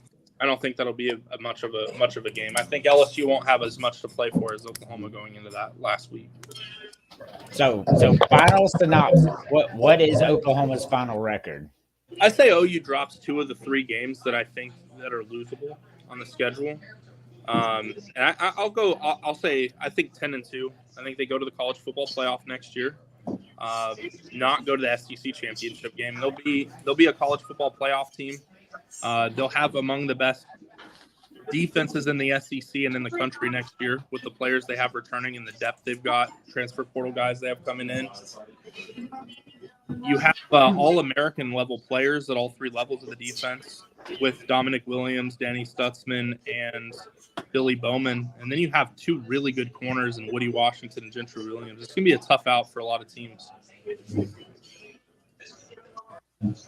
Amen. I accept that bet all day. So, all right. So 10-2. I'm glad to have your analysis there. Now we are going to give Cody and Chris their opportunity to break down this schedule and what they think the record will be. Then I'll finish it up, and then we'll hit Texas real quick. Okay. Look at Chris's face. He's like, I'm ready. He can't wait. They're not beating Tennessee. They're not beating Texas. They're not beating Ole Miss. They're not beating Alabama. That's a 4-loss team right there. So how's Tennessee beating Oklahoma next year? Okay, number one, Tennessee has a better running back. Period. The end. They nobody do? on Oklahoma's I would roster say. is as good as Dylan Sampson. You never heard of Gavin Sawchuk before? I said what I said. Okay. I believe Dylan Sampson's better than anybody on Oklahoma's roster. They got a better quarterback. Sure. They don't. Nico's a better quarterback. Let's not. talk about results on the field. You go into a bowl game, you throw 4 interceptions, right? 3, but yes. What did Nico do? He dominated a number 1 defense in the country. Did he dominate that game? Because he mostly ran off tackle the whole game. He didn't really do. He dominated that game. He threw a touchdown pass in garbage time, but he didn't really. He dominated that game. He didn't. That game was not close. He got kid gloves in that game. He got handled with kid gloves. Jackson didn't. He got thrown into the fire. He threw some picks. Who do you think learned more from their team? Nico's better. You're also Not at football. replacing. Not You're at also football. yes, it is. Not at football. You're also replacing your entire offensive line. I think that's going to be a problem spot for you. Tennessee is also replacing a good Tennessee's got offensive line. Tennessee might have one of the best offensive linemen in the country in Cooper Mays. That's true. And Oklahoma has the best offensive line coach in the country in Bill Beaton. That you're still replace. That's a lot to replace. You said LSU can't do it because they're replacing so much. And you said LSU doesn't have Bill Beatonbow coaching their offense. Okay, you said it's a little different situation. You said LSU's defensive coordinator's got a lot to replace and replacing all those defensive stars. Now the same has to ring true when it brings up Oklahoma's offensive line. What you did is a lot to replace. You compared two unlike things. So LSU's problem isn't just that they're replacing their best players; they're also trying to revamp a defense that was sub 100 last year. It's one of the worst defenses ever for a team with 9+ wins. So we're talking about that's a different scenario. Oklahoma had a top 10 to 15 offensive line last year, and they replace offensive linemen every year. They actually have the most starting offensive linemen in the NFL because they have the best coach and developer of offensive linemen in college football in Bill Beatonbow. So them replacing offensive linemen is actually extremely normal in Norman. This is actually the third year in the row that they'll have 2 new starting tackles. That's a lot to coach up in 4 games. I don't think that offensive line is going to be ready at that time. Was their defensive line going to be ready? Because Tennessee's defensive line, not great. Lost Tyler Barron, and then you also have to. I mean, even if Sampson's better than Sawchuk, the running is going to be a lot harder to come by for Tennessee in that game, given Oklahoma's defensive line prowess and their linebacking core in comparison to what Tennessee has on defense. I think you would admit to that as well, right? You're probably right on that. It's going to be tough sledding, but I do think he's up to the task. He's faced SEC defenses his entire career. I think he's ready for it. I don't think you're beating Ole Miss. They're just a better team. I don't think you're beating Alabama. If you talk about rosters, on paper, Alabama's roster is much better than Oklahoma's. And I just think Texas is a better team. Yeah, I think that's all. I think that's fair outside of the Tennessee. I don't think there's anything. I would disagree with you about the quarterback. And even if you're right, like it's way too early to just judge that off of the players, the people that scouted these guys. I mean, you got to keep in mind, Jackson Arnold's the National Gatorade Player of the Year. I mean, he's one of the best. He's one of the best recruits I've seen in a long time at that position. There's only a couple of other guys that I have in mind that I would take snap before. It's definitely not Nico, who I graded a lot. He's an incredible player. I do think he'll be good.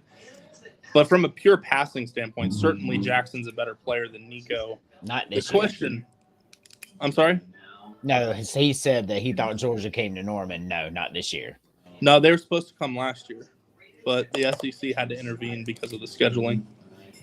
But I do have one other thing to say about this schedule. If you want to be part of the big boy conference in the SEC, and I criticize everybody in the SEC for this, playing FCS schools is not acceptable. I'd be embarrassed to say we're playing Maine Black Bears. Even as a Vanderbilt fan that struggles to win, I'd be embarrassed to say that. Now, the only thing I'm going to say about that is that Oklahoma and the entire SEC had no idea what the format was going to look like, and Maine was added to the schedule last year. So this wasn't a planned opponent. It just kind of happened because when you have 1 year to get an opponent, you kind of have to just do what you have to. Now, if that's something that moves forward, I will be just as critical because I think it's unacceptable. I think it's unacceptable. I agree. Especially for a blue blood program. You don't play Maine. That's embarrassing. So in reality, all these years, like you have playoffs now, 12 teams, lots of slots, right? So there's no reason to play FCS anymore. Back then it was, hey, look, I got this brutal schedule. I'm going to need a break. And it's essentially what it is, another bye week for these teams. And that's why we saw it for all these years. But there's no need anymore. You can go 10-2 and go to the playoffs now. You can go 9-3 and probably go to this schedule. If OU goes 9-3, they're depending on what happens elsewhere, they're probably in with 9-3 at this schedule because it's going to be a top 5 schedule next year, almost for sure. You might actually be surprised, but I actually agree with you about Missouri. I don't think they're going to be nearly as good this year. Losing Cody Schrader at running back is probably the biggest hit that team took because without Cody Schrader, that team looks so much different. So, Chris, what was your final record? I got them going 8-4.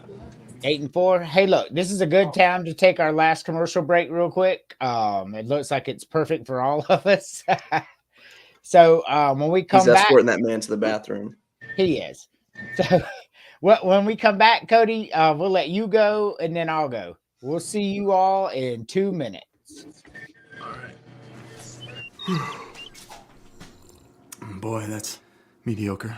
Then what the f are you doing? I was drinking that. No, you were surviving it. Give excitement a try with Bones Coffee. Click on the link below to order some for yourself. Here.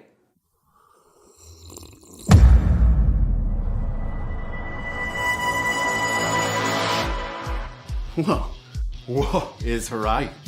That substance you were sipping before is what we in the industry refer to as ass water. Sure, it technically has caffeine, but at Bones Coffee, we believe in the experience of waking up every morning looking forward to that first tasty cup. That's why we roast carefully selected beans in small batches to perfection, so you can count on quality in every cup. And not only that, Bones has a ton of fabulous flavors from which to choose. Bang! Did someone mention flavors? Highland Greg, pleasure to meet you. What'll it be, Greg? You know, I've been hankering for the spiced rum flavor of Highland Grove, please. Greg, I'm surprised by the size of your bagpipe. Ugh, it's not the size of the bagpipe that matters, laddie. Yeah, it's how hard you blow it. Yeah, let's leave the talking to me. Oh, gee, I just got back from chasing some hosers out of the grilling rink. I could go for some maple bacon coffee right about noon. Coming right up.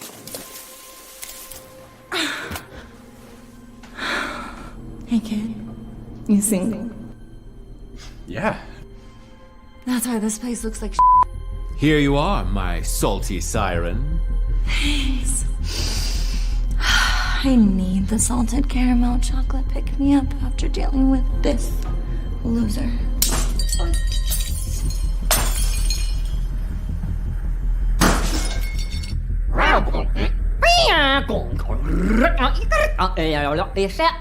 How in the world are all these people getting in here? We just walked in. Click on the link below to stop drinking water and get yourself Bones Coffee today. Or maybe you don't want to click on the link below because you think, flavored coffee's not for me. That was Sarah G's experience. She says, usually flavored coffees taste chemically to me, but these do not. They have a really pleasant aroma and flavor. They do not leave that weird residue on the bottom of your mug like many flavored coffees do. And Cheryl S. says, I ordered this for my son's GF for a B-day. She loves it. Why, Cheryl, that's awfully nice of you. Unfortunately, they broke up and I can't return it.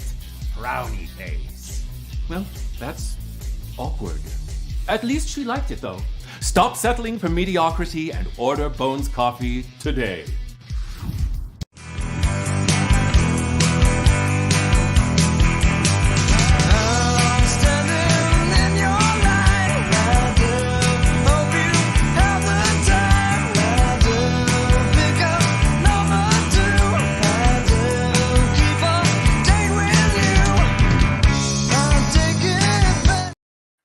Back to college sports villains only on Dog TV. I guess Tim had to go. I had to check my messages. He probably sent me a message. So I guess that's where we're at with that. He may come back. I don't know yet. Yes. So he is coming back. So while we wait on him to get back, because we know he's running a business at this moment too. So he literally was in his shop getting done. So Cody, all right, we're gonna bring Tim Bailey back on the stage. Cody. So I'm gonna be audio only for the rest of this. I apologize. But I got to get the new NCAA 25 game, and this is my one day I can go get it. So I'm in my car going to get that. Okay, that's appropriate. That's very appropriate, actually. You let me know ahead of time as well, which I really do appreciate. JQ says Oklahoma loses to Tulane, Tennessee, Texas, Ole Miss, Missouri, Bama, and LSU. Ouch. So JQ is a new member of the podcast. He'll be having his own Raiding the Air podcast. You could jump on that, Tim, and let him know how you feel about that. Yeah. I mean, I think that's a troll, right? Like, I don't think that's serious. No, I think JQ is very serious. He's a huge I don't know what he's. Okay, well then JQ needs to lay off the I'm gonna refer to Stephen A. and say get off the weed. That's crazy. So there is some crazy talk, but we'll get to that during my breakdown of this before we go to Texas. Cody, what do you got? What do you see here? I'm so interested in this. Yeah, so Tim knows that I actually see a down year for Oklahoma. Him and I have gone back and forth on X with it, and he knows that I don't see Oklahoma doing as well as he does, which that's fine. And but the one game that the more I've looked at it, and I've really studied this one game, is the Tulane game early in the season. That is one of the most underrated matchups in the entire country in the first half of the season, because Tulane is actually putting together a very solid roster this year. They have Ty Thompson at quarterback. They have Mario Williams at wide receiver. They have Shaz Preston at wide receiver. I mean, this offense is going to be booming this year. Do I think they go into Norman and pull the upset? No, not a chance. But I think it will be a closer game than it should be.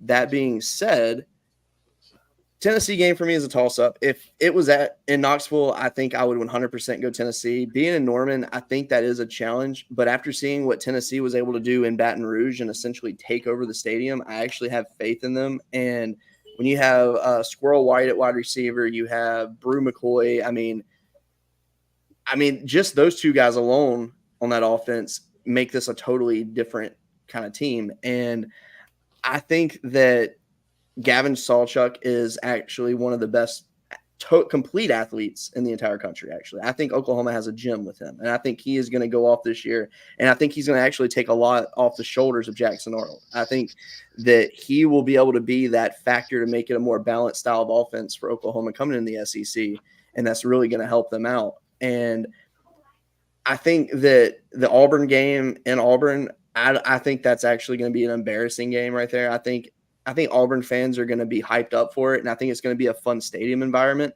But by the time the second quarter hits, I think it's going to get dead silent in there, because that's just how it happens in Jordan-Hare. Because been there for many games, and I literally was at the 98 LSU Auburn game, and it was one of the coolest stadium environments that I ever experienced. And by the time the third quarter got there, it was completely dead. And I was literally in the Auburn alumni section with my dad because we got free tickets. And my dad's like, please do not cheer. Please do not cheer. Of course, I cheered as loud as I could. And I was getting a lot of looks. But, yeah, just Jordan-Hare, it's like when they're on and they're a really good team, it's one of the coolest environments. But this year is not going to be that, unfortunately. So I think that's an easy win for Oklahoma. I think the Red River rivalry is one of those games where I can just flip a coin to make a pick in it because I don't care who's good and who's not, where they stand. It really is just a coin flip. And one reason that I'm not instantly just going to say Texas takes this game is because Quinn Ewers has not proven to me that he can have a completely healthy season and really lead his team to, greatness. Like he's a good game manager for them, but overall his stuff has not really made me say, oh my gosh, this is the number one overall pick in the draft. Like I have not gotten there with the kid yet. I think he's a cool dude off the field though. I root for him. I hope he does well, except for when he plays games that I need him to lose. But South Carolina game is a trap game. South Carolina is a trap game for everybody. And you guys have Nick Harbor, and he's one of the ones that he's a freak. That best athletes in the country conversation again. Yeah. Ole Miss is loaded. Losing Quinshon Judkins makes me want to give them a lot of losses this year, a lot more than I should. Maine, obviously, an easy win right there, which, hey, welcome to the SEC. You're going to get FCS opponents, unfortunately. Missouri is the same. I mean, I pretty much agreed with everything that was said on Missouri.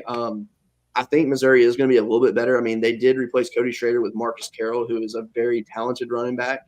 And I don't see Missouri being a playoff team this year, but I do see them being solid.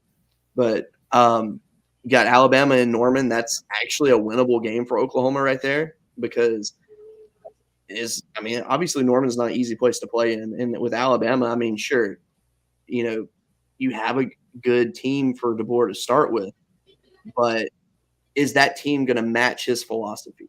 That's a huge thing right there because it's a vibe thing. Because with Nick Saban, obviously that's his team. He ingrained everything into them. So, I mean, obviously I think they're going to fall in line and do what they're supposed to do. But if that mesh isn't there with them, it's going to be a long season. And then obviously I think LSU beats Oklahoma by 50 this year. So what's your final record? The best they can do, I'll say 10-2. The worst they do, 7-5. I'm gonna go solid. I'm gonna be nice today, 9-3. So we have Tim, who's 10-2. We have you that's 9-3. We have Chris that says 8-4. All right. So let's break down Oklahoma. Let's break it down. First of all, welcome to the SEC, where the bad teams are talented and they're deep and there's lots of injuries and this is just a welcome. So we'll go through it. Oklahoma is going to beat Temple.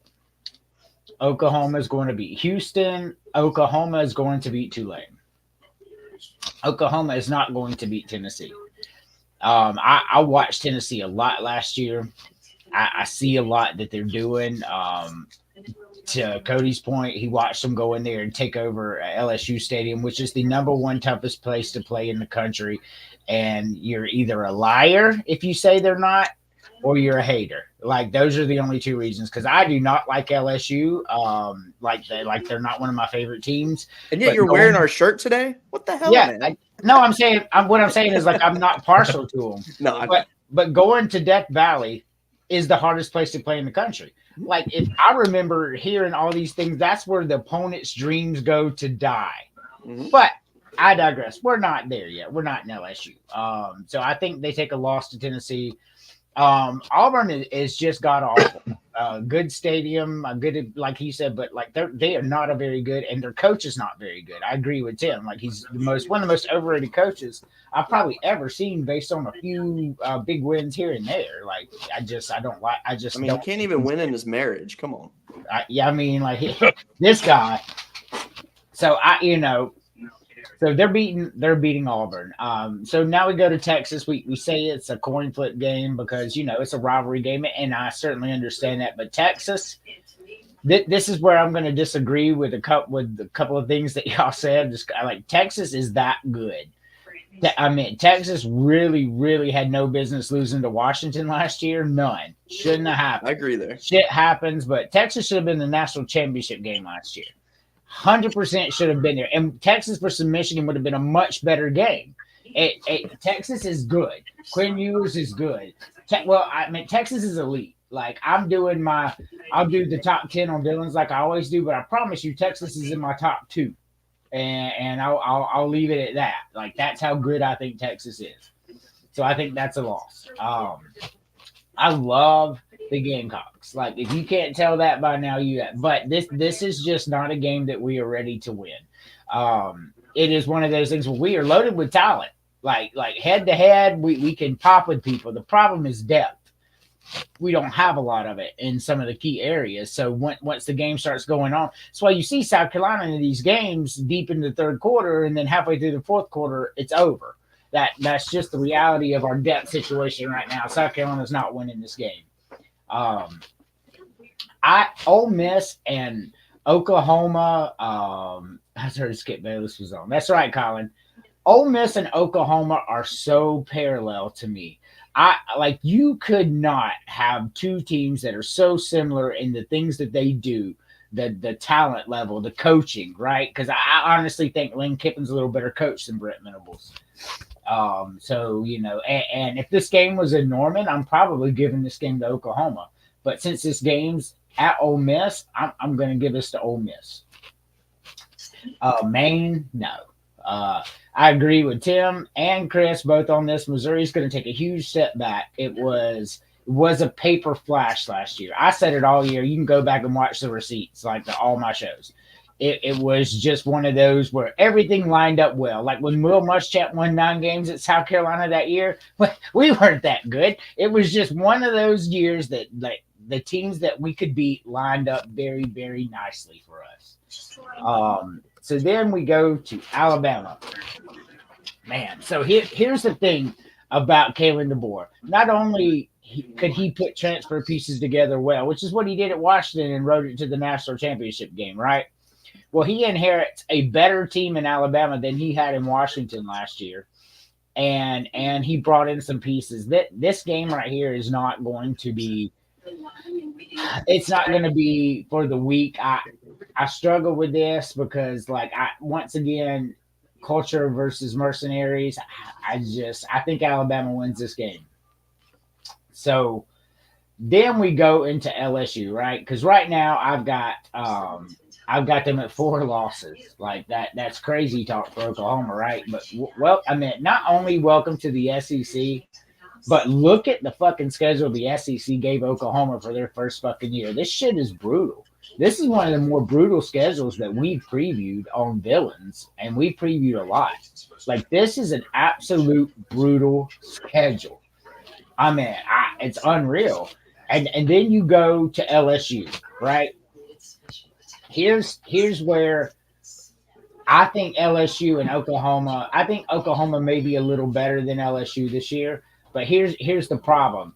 If LSU puts together a good year, and this is an 8 p.m. kickoff, it's over. Like, you're not winning in LSU at 8 o'clock at night. It's just not. So it's just one of those games where I'm like, man, I got to know the circumstances before you go into this. Because if LSU's that good that they're getting the primetime slot for this game, they're not losing this game. I mean, at 8 p.m., have you ever known them to lose an 8 p.m. game in Death Valley? I mean, I'm not as, integral with it as you, but I've never seen them lose a night game in Death Valley. So rumor has it that game might actually be a 2:30 game. The SEC game of the week? Yep. So that's something else that I don't get. Like, I get it that they pay for the slot, but nobody LSU doesn't even sell out 2:30 games. We will this one. You're right. We will this one for sure. So I've never really been a big fan of that. I think the biggest games of the week, because there's enough TV stations out there that broadcast big games, or you can have some big games at 8 o'clock. That's crazy not to put Oklahoma LSU in Baton Rouge at 8 o'clock. It's crazy not to do that to me. I mean, and let's just say things bounce well for Oklahoma. They take out Tennessee and they take out Ole Miss and whatever, and they're 2 losses in. Then how do you have a 10-2 Oklahoma team and possibly a 10-2 or a 9-2 and 9-2 team and put that fucking game on at 2:30? That's crazy. Yeah. Like, that's crazy talk. Like, I want to see it at 8. But yeah, so I'm going to say 8-4. So I'm going to agree with Chris here. This is this isn't really a knock on Oklahoma, because I don't hate Oklahoma. It's just the schedule, man. This is a brutal schedule. This looks like what South Carolina's schedule is every fucking year, except for this year. We've had the nation's #1 schedule, toughest schedule for 14 years in a row until this year. Mm-hmm. And this is what we would face. I mean, imagine if South Carolina had to face this schedule. Are you fucking kidding me? I probably wouldn't even watch the season. I mean, not many teams can say they would have Alabama and Georgia on their schedule year after year. Like, that's so bad for you guys. Right. And then, here's the thing: like, the SEC schedule makers are smart. Greg Sankey, when he put the schedule together, and those guys put the schedule together, compare what they did for Oklahoma and compare what they did for Texas. They had a lot more faith that Oklahoma, one of their big 4 brands, would have an easier time against a tougher schedule, and they could sell more big matchups than they thought with Texas. Texas's schedule is crazy light overall. If OU had Texas's schedule, they would go 10-2 without question. That's crazy. So funny you say that, because we've got like 10 minutes left of the show, and I really wanted to get to this. I knew this was going to be an Oklahoma heavy show, and that's designed that way because I'm going to do a preview for Texas because they're one of my top 2 teams. But let's pull up the schedule, because Tim has a very good point here. I don't know if they schedule Oklahoma deeper ones because they think they can do better. I'm not really sure. I think Oklahoma versus those teams is very, very just beautiful. College football is a beautiful sport. Oklahoma is a storied program, and seeing Oklahoma play in Tennessee, Alabama, it's a beautiful thing. But Texas, like, Florida, we didn't know Florida was going to be trash, but Texas and Florida is beautiful. Texas and Texas A&M is beautiful. Texas and Oklahoma, beautiful. Texas and Georgia, beautiful. Like, it's just what it is. But we'll go through real quick and we'll see what you think their final record is going to be. I got Texas going 11-1, and I think their only loss is to the daddy they lose to almost every year of your entire life. They're going to lose in Dallas. Then they're going to bounce back and beat Georgia. They're going to go to the SEC championship game. I think Texas is that good this year. I agree. I think they could lose to Georgia though too, but I just don't. I don't think Michigan will be as good next year, unfortunately for them. But I don't think the schedule is very tough. I think there's 2 games on it. I'm just being honest. I got you. This is if Florida was good like they always were and all that, this would be a different type of schedule. But they put Michigan on there. That's not a sneeze. What do you think, Cody? He's got them going 11-1. I mean, and that's not a bad pick. It's not. I mean, Texas has the talent. I think the Michigan game has to be circled though, because I know Michigan lost a lot of key players, but they also returned some very, very good players as well. And it's a totally new look team. I don't really know what to expect out of Michigan this year. I'm not going to say they're going to lose to Michigan because I can't go that far yet. But going to the Big House early in the season, I mean, Texas has proven that they lose games that they shouldn't. This could be that kind of game. But the Oklahoma game, again, like I said, toss-up. Georgia is one that, at this point, it's definitely a toss-up. Vanderbilt will be a win. Florida will be a win. Arkansas will be a win. Kentucky will be a win. A&M, maybe. It just depends on if Wegman – it depends on how he does. I mean, A&M has a good roster this year. They have a good coach leading them. Do they? I think Elko's a good coach. I do. I don't know how good he is compared to what competition he'll be facing currently. But, I mean, what he was able to do at Duke was pretty special considering it's Duke. I mean, I guess. Here's the problem for me with him, right? And this is not to me disparaging him saying he can't do anything in the future, but, like, he had an NFL quarterback, all right? And then his first year when he won the, 9 or 10 games the first year, he had, like, 8 wins against teams with 3 or less wins. That's true. Like, it's like he has an NFL quarterback, and his opposing teams also suck. Duke is not a great program, and they don't have a lot of great players, though they did just have a first-round pick at guard, or he's going to be a center at the next level for the Bucks, and they had an NFL quarterback. All those other teams were just garbage and didn't have that. Like, is he really a better coach? And then he wasn't great whenever he didn't have Riley. So, like, is he a great coach? I don't know. A&M has a great roster. Please stop me if you've heard that before.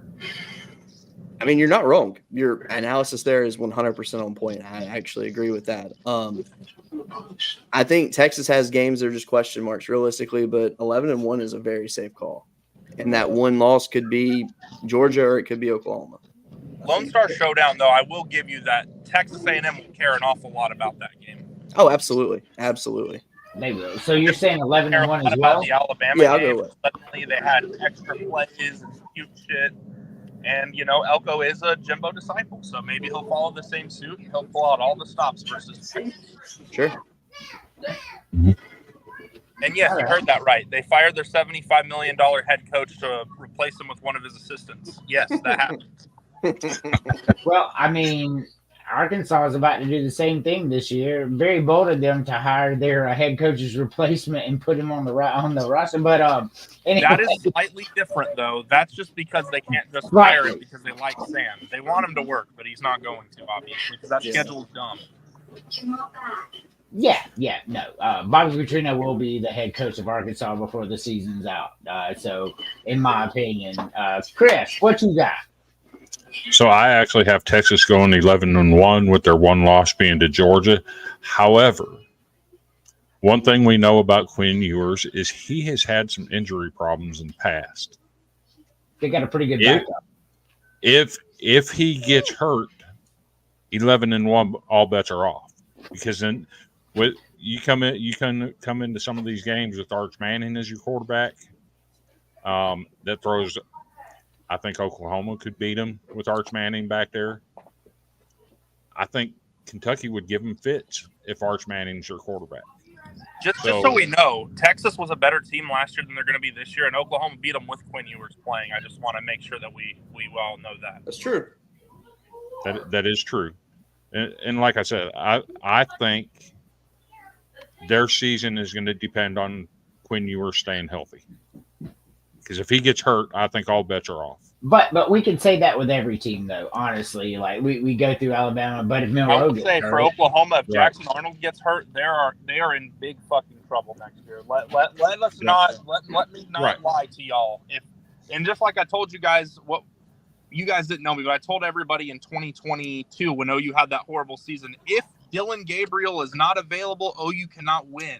And I said that very clearly, and OU got absolutely bum rushed in those games where they didn't have him in 22, which is why their season was partially why that season was so bad. And they lost to Texas for the first time in like 6 tries or some shit that year too. Taking direct snaps from a running back to try to play QB in that game. And don't get me wrong, even with Arch Manning, I think there's games on here that Texas shows up and they win automatically. UTSA, ULM, Mississippi State, Vanderbilt. I think Florida and Arkansas are in that bunch. I think Arch is really good. I think, you talked about Nico. We talked about Jackson. And we're talking about Arch. That class is special. Okay, I've watched all these guys are good. I think Jackson is probably the best of that group, but you could argue any of the other ones. And I think we're in for a treat as SEC fans watching them grow up. But I do have a question. I'm trying to understand for the life of me this Tennessee hype, because we did watch this same Tennessee team play somebody with a pulse get absolutely I didn't dream that. I think Tim cut out on us. Yeah. Oh, my question was, last year Tennessee played every time they played somebody decent until their bowl game, okay? They got their doors blown off. Like, they got absolutely destroyed every time they played somebody that was even average last year. Their best win last year before Iowa was what? I don't even remember what it was. Like, they were really bad last year, guys. Like, I don't know why they were ranked at the end of last year going into bowl season. They got a really good matchup. They played against a team that doesn't play offense, which means that they could just win. That I mean, that team was really bad. Like, that team was not good at even all. They weren't even kind of good last year. They got blown out by Bama. They got blown out by Missouri. They got blown out by Georgia. I mean, these are good teams they're getting blown out by, but they didn't compete with anybody. They just got smoked every time they stepped on the field with somebody that was average. But you know, they also dealt with the same thing, that their quarterback, like and their quarterback was ass. But they didn't start the other one, did they? No, Nico didn't go to the bowl game. Right. And I think they did that by design, not putting them in there until the bowl game. And they also had Cooper Mays was out for a big portion of the season, which made a huge difference on their offensive line. Didn't they also get destroyed by a really mid-Florida team last year too? They did, 29-16. That was a very embarrassing loss. But no, their worst loss realistically was to Missouri when they lost 36-7. That was Florida was Jekyll and Hyde last year. Like, Florida was so weird. They showed flashes of what they could be in some games, but then like Billy Napier just coached them right out of it. Hey, he's coached them to a 2-10 year this year, so it's all good. I don't think it's going to be quite that bad, but but so y'all all said 11-1. Yeah. Mm-hmm. So I'm looking at the schedule, and Texas really is that good. They are that good of a team, and I'm looking at all these wins. Michigan will not be what they were last year, even though that's a good team. So that's going to be a good game. The Big House, Oklahoma. I think Texas still wins the game. Georgia. So this is my big circle right here. This is where Texas is either going to be 11-1 or 12-0. This game right here will decide that. And for my top 10 coming out soon, Georgia or Texas is number one, Georgia and Texas is number two. So that's my top two. I look at what Kirby Smart's done there, and it's just hard for me to believe that anybody could beat them. But this game is in Texas, so I don't know. I have them at 11-1 as well, based on Georgia and what they do. But if they beat Georgia, I would be surprised but not shocked, if that makes sense. Right. Because I think if anybody's going to beat Georgia this year, I think it's this team. That's where I stand with this. So let me ask you all this. Let's pretend Quinn Ewers gets hurt against Colorado State. Are you confident in Arch Manning going into the Big House and pulling off a win?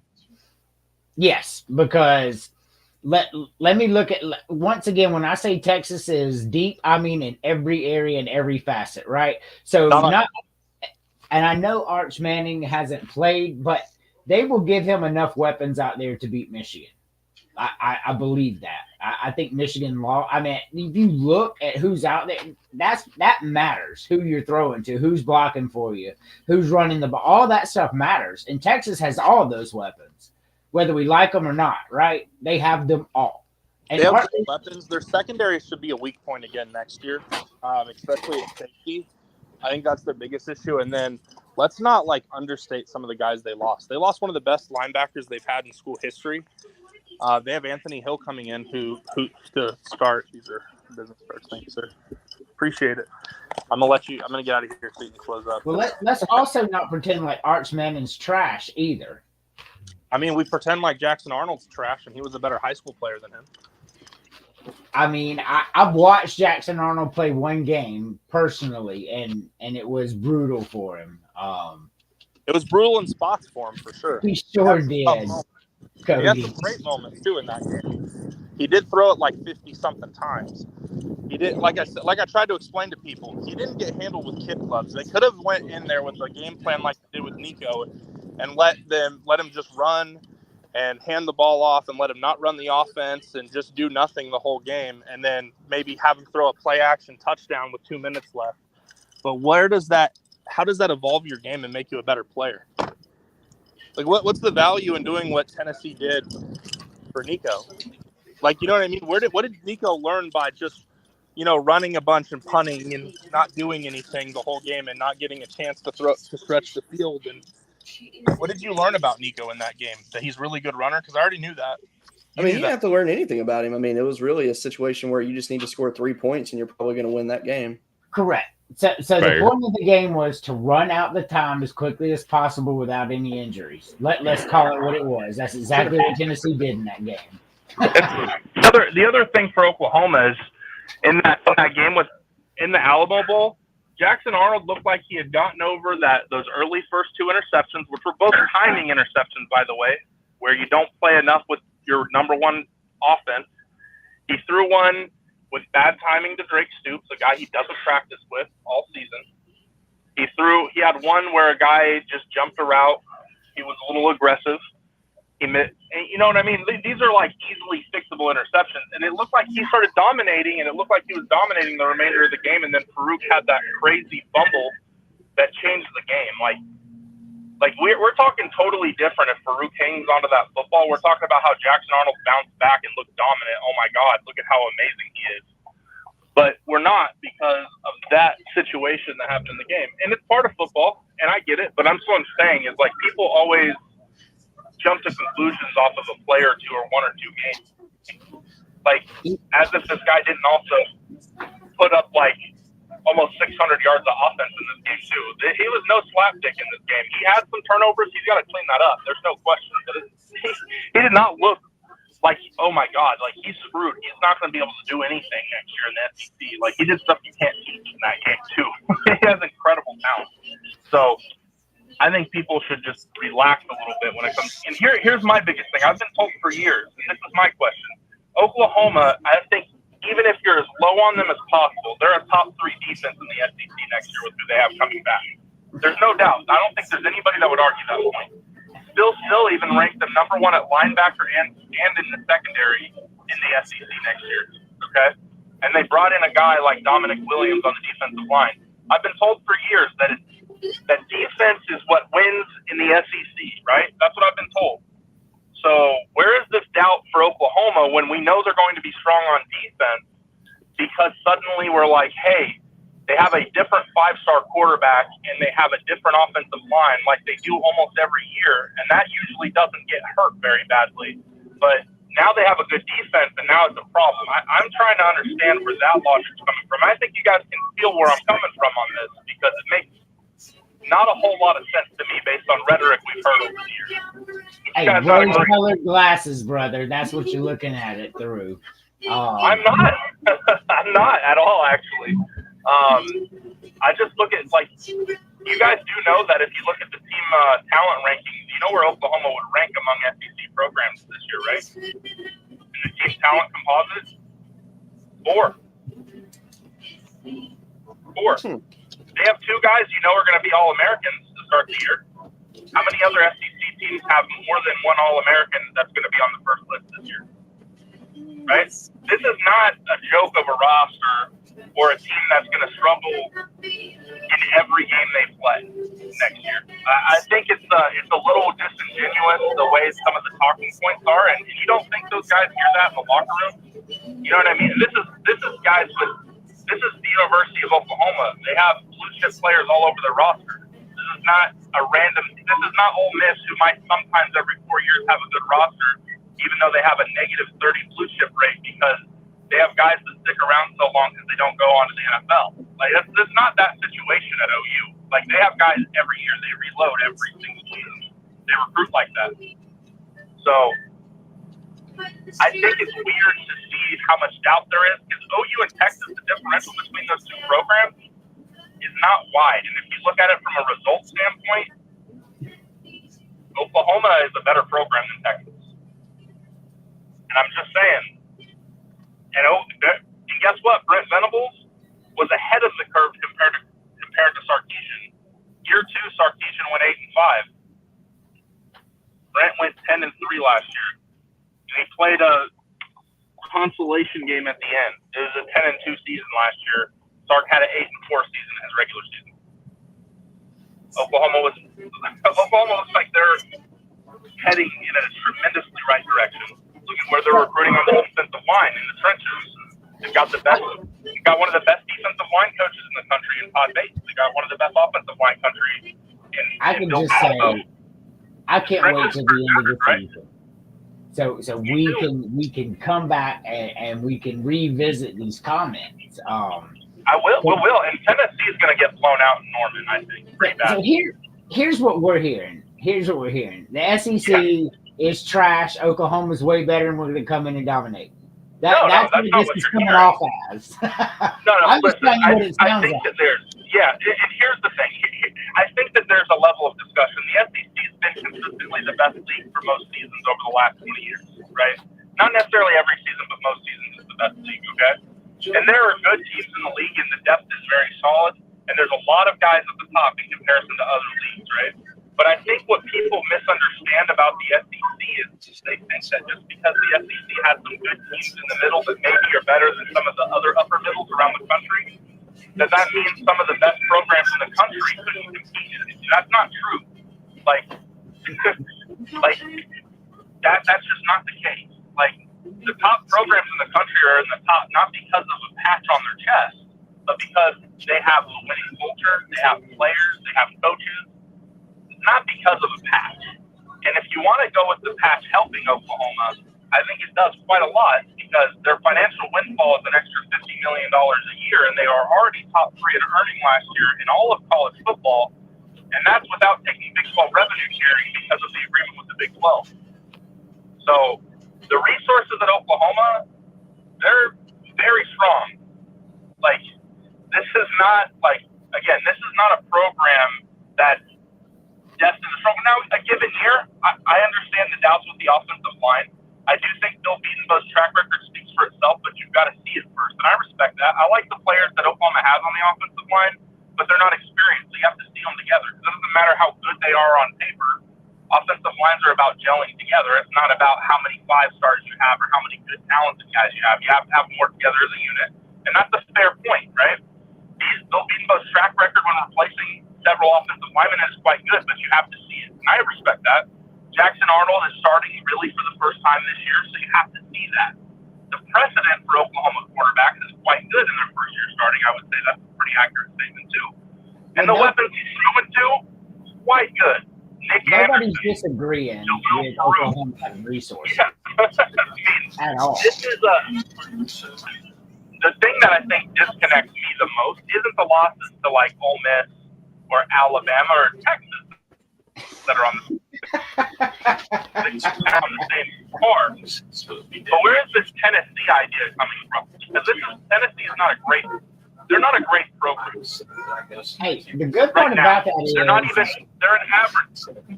Yeah, where's the Tennessee coming from? We will see. Do what? We will get to see it live. We will. So let's move but I'm on just curious to our on the Tennessee stuff because that don't make sense. Let's move on to our final process of the show. I know that I can't take no more. It ain't no lie. I wanna see you out that door, baby. Bye, bye, bye. Bye, bye. I don't wanna be a fool for you. Just another player in your game for two. You may hate me, but it ain't no lie, baby. Bye, bye, bye. We weren't singing it. I absolutely love that. Okay, I just ask you real quick. So, Pinky Kenny, I just got to know. It's killing me. I checked out his profile. He's a Michigan fan, for real. Okay. Because I swear. I had to look. He looks just like Kenny. He looks Kenny like Kenny without the meth. I mean, you never know. So, of course, we come to the end. We're over our slotted time that we're allowed to have by a little bit. So, but go ahead, Chris. Before we do final thoughts, go ahead. We actually have some breaking news tonight. Another coach in the Mountain West is no longer with his team out at Utah State. Blake Anderson's lawyer has put out a statement. We are disappointed to learn that this evening Utah State has terminated the employment of Blake Anderson. Coach Anderson's legal team believes this decision, as well as Utah State's deliberately inflammatory July 2nd press release, violate his terms of employment agreement. We will be pursuing all avenues of legal remedies on his behalf. So that's a second Mountain West coach this week that has been lost her job in one fashion or another. Right. What's being alleged? All right. So final thoughts, guys. I've got some stuff I got to take care of. I apologize. My final thought is OU's going to lose by 50 to LSU. That's all I got. Tim, what's your final thoughts? My final thought is that I might not sleep tonight because I have NCAA 25. So also I'm going to play Hunter Dworsky at some point in this game live, and we're going to stream it, and I'm going to beat his ass. Yeah, I can't wait for that game. I'm going to watch y'all play. I am too, actually. 100% watching y'all play that game. Cody, you should play me tonight if you haven't. I don't have it. I have the original Xbox One, and yeah, because I would play in a heartbeat. I would love to, but yeah, I haven't gotten up to get the new. I know Chris doesn't have it. He's an old man. He's like, what button?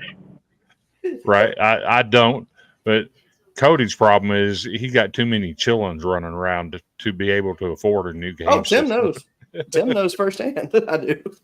Thank you, Pinky. All righty. Yeah, so that's awesome, Tim.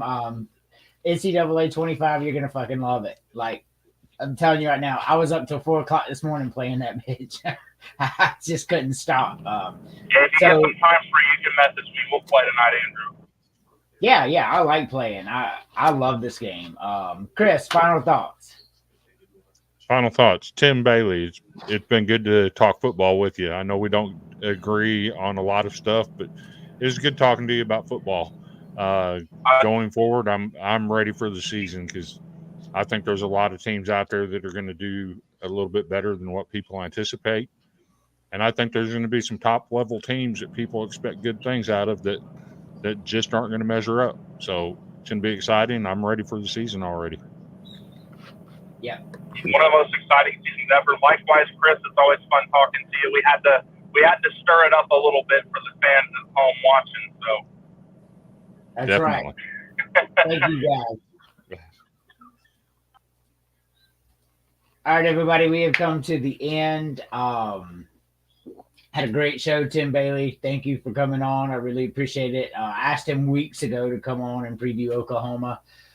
So this was a very, very big treat for me. I cannot wait for college football. I'm so ready. I've been playing the game. I wish it was here today, but it is not. So we got a little bit to go, of course.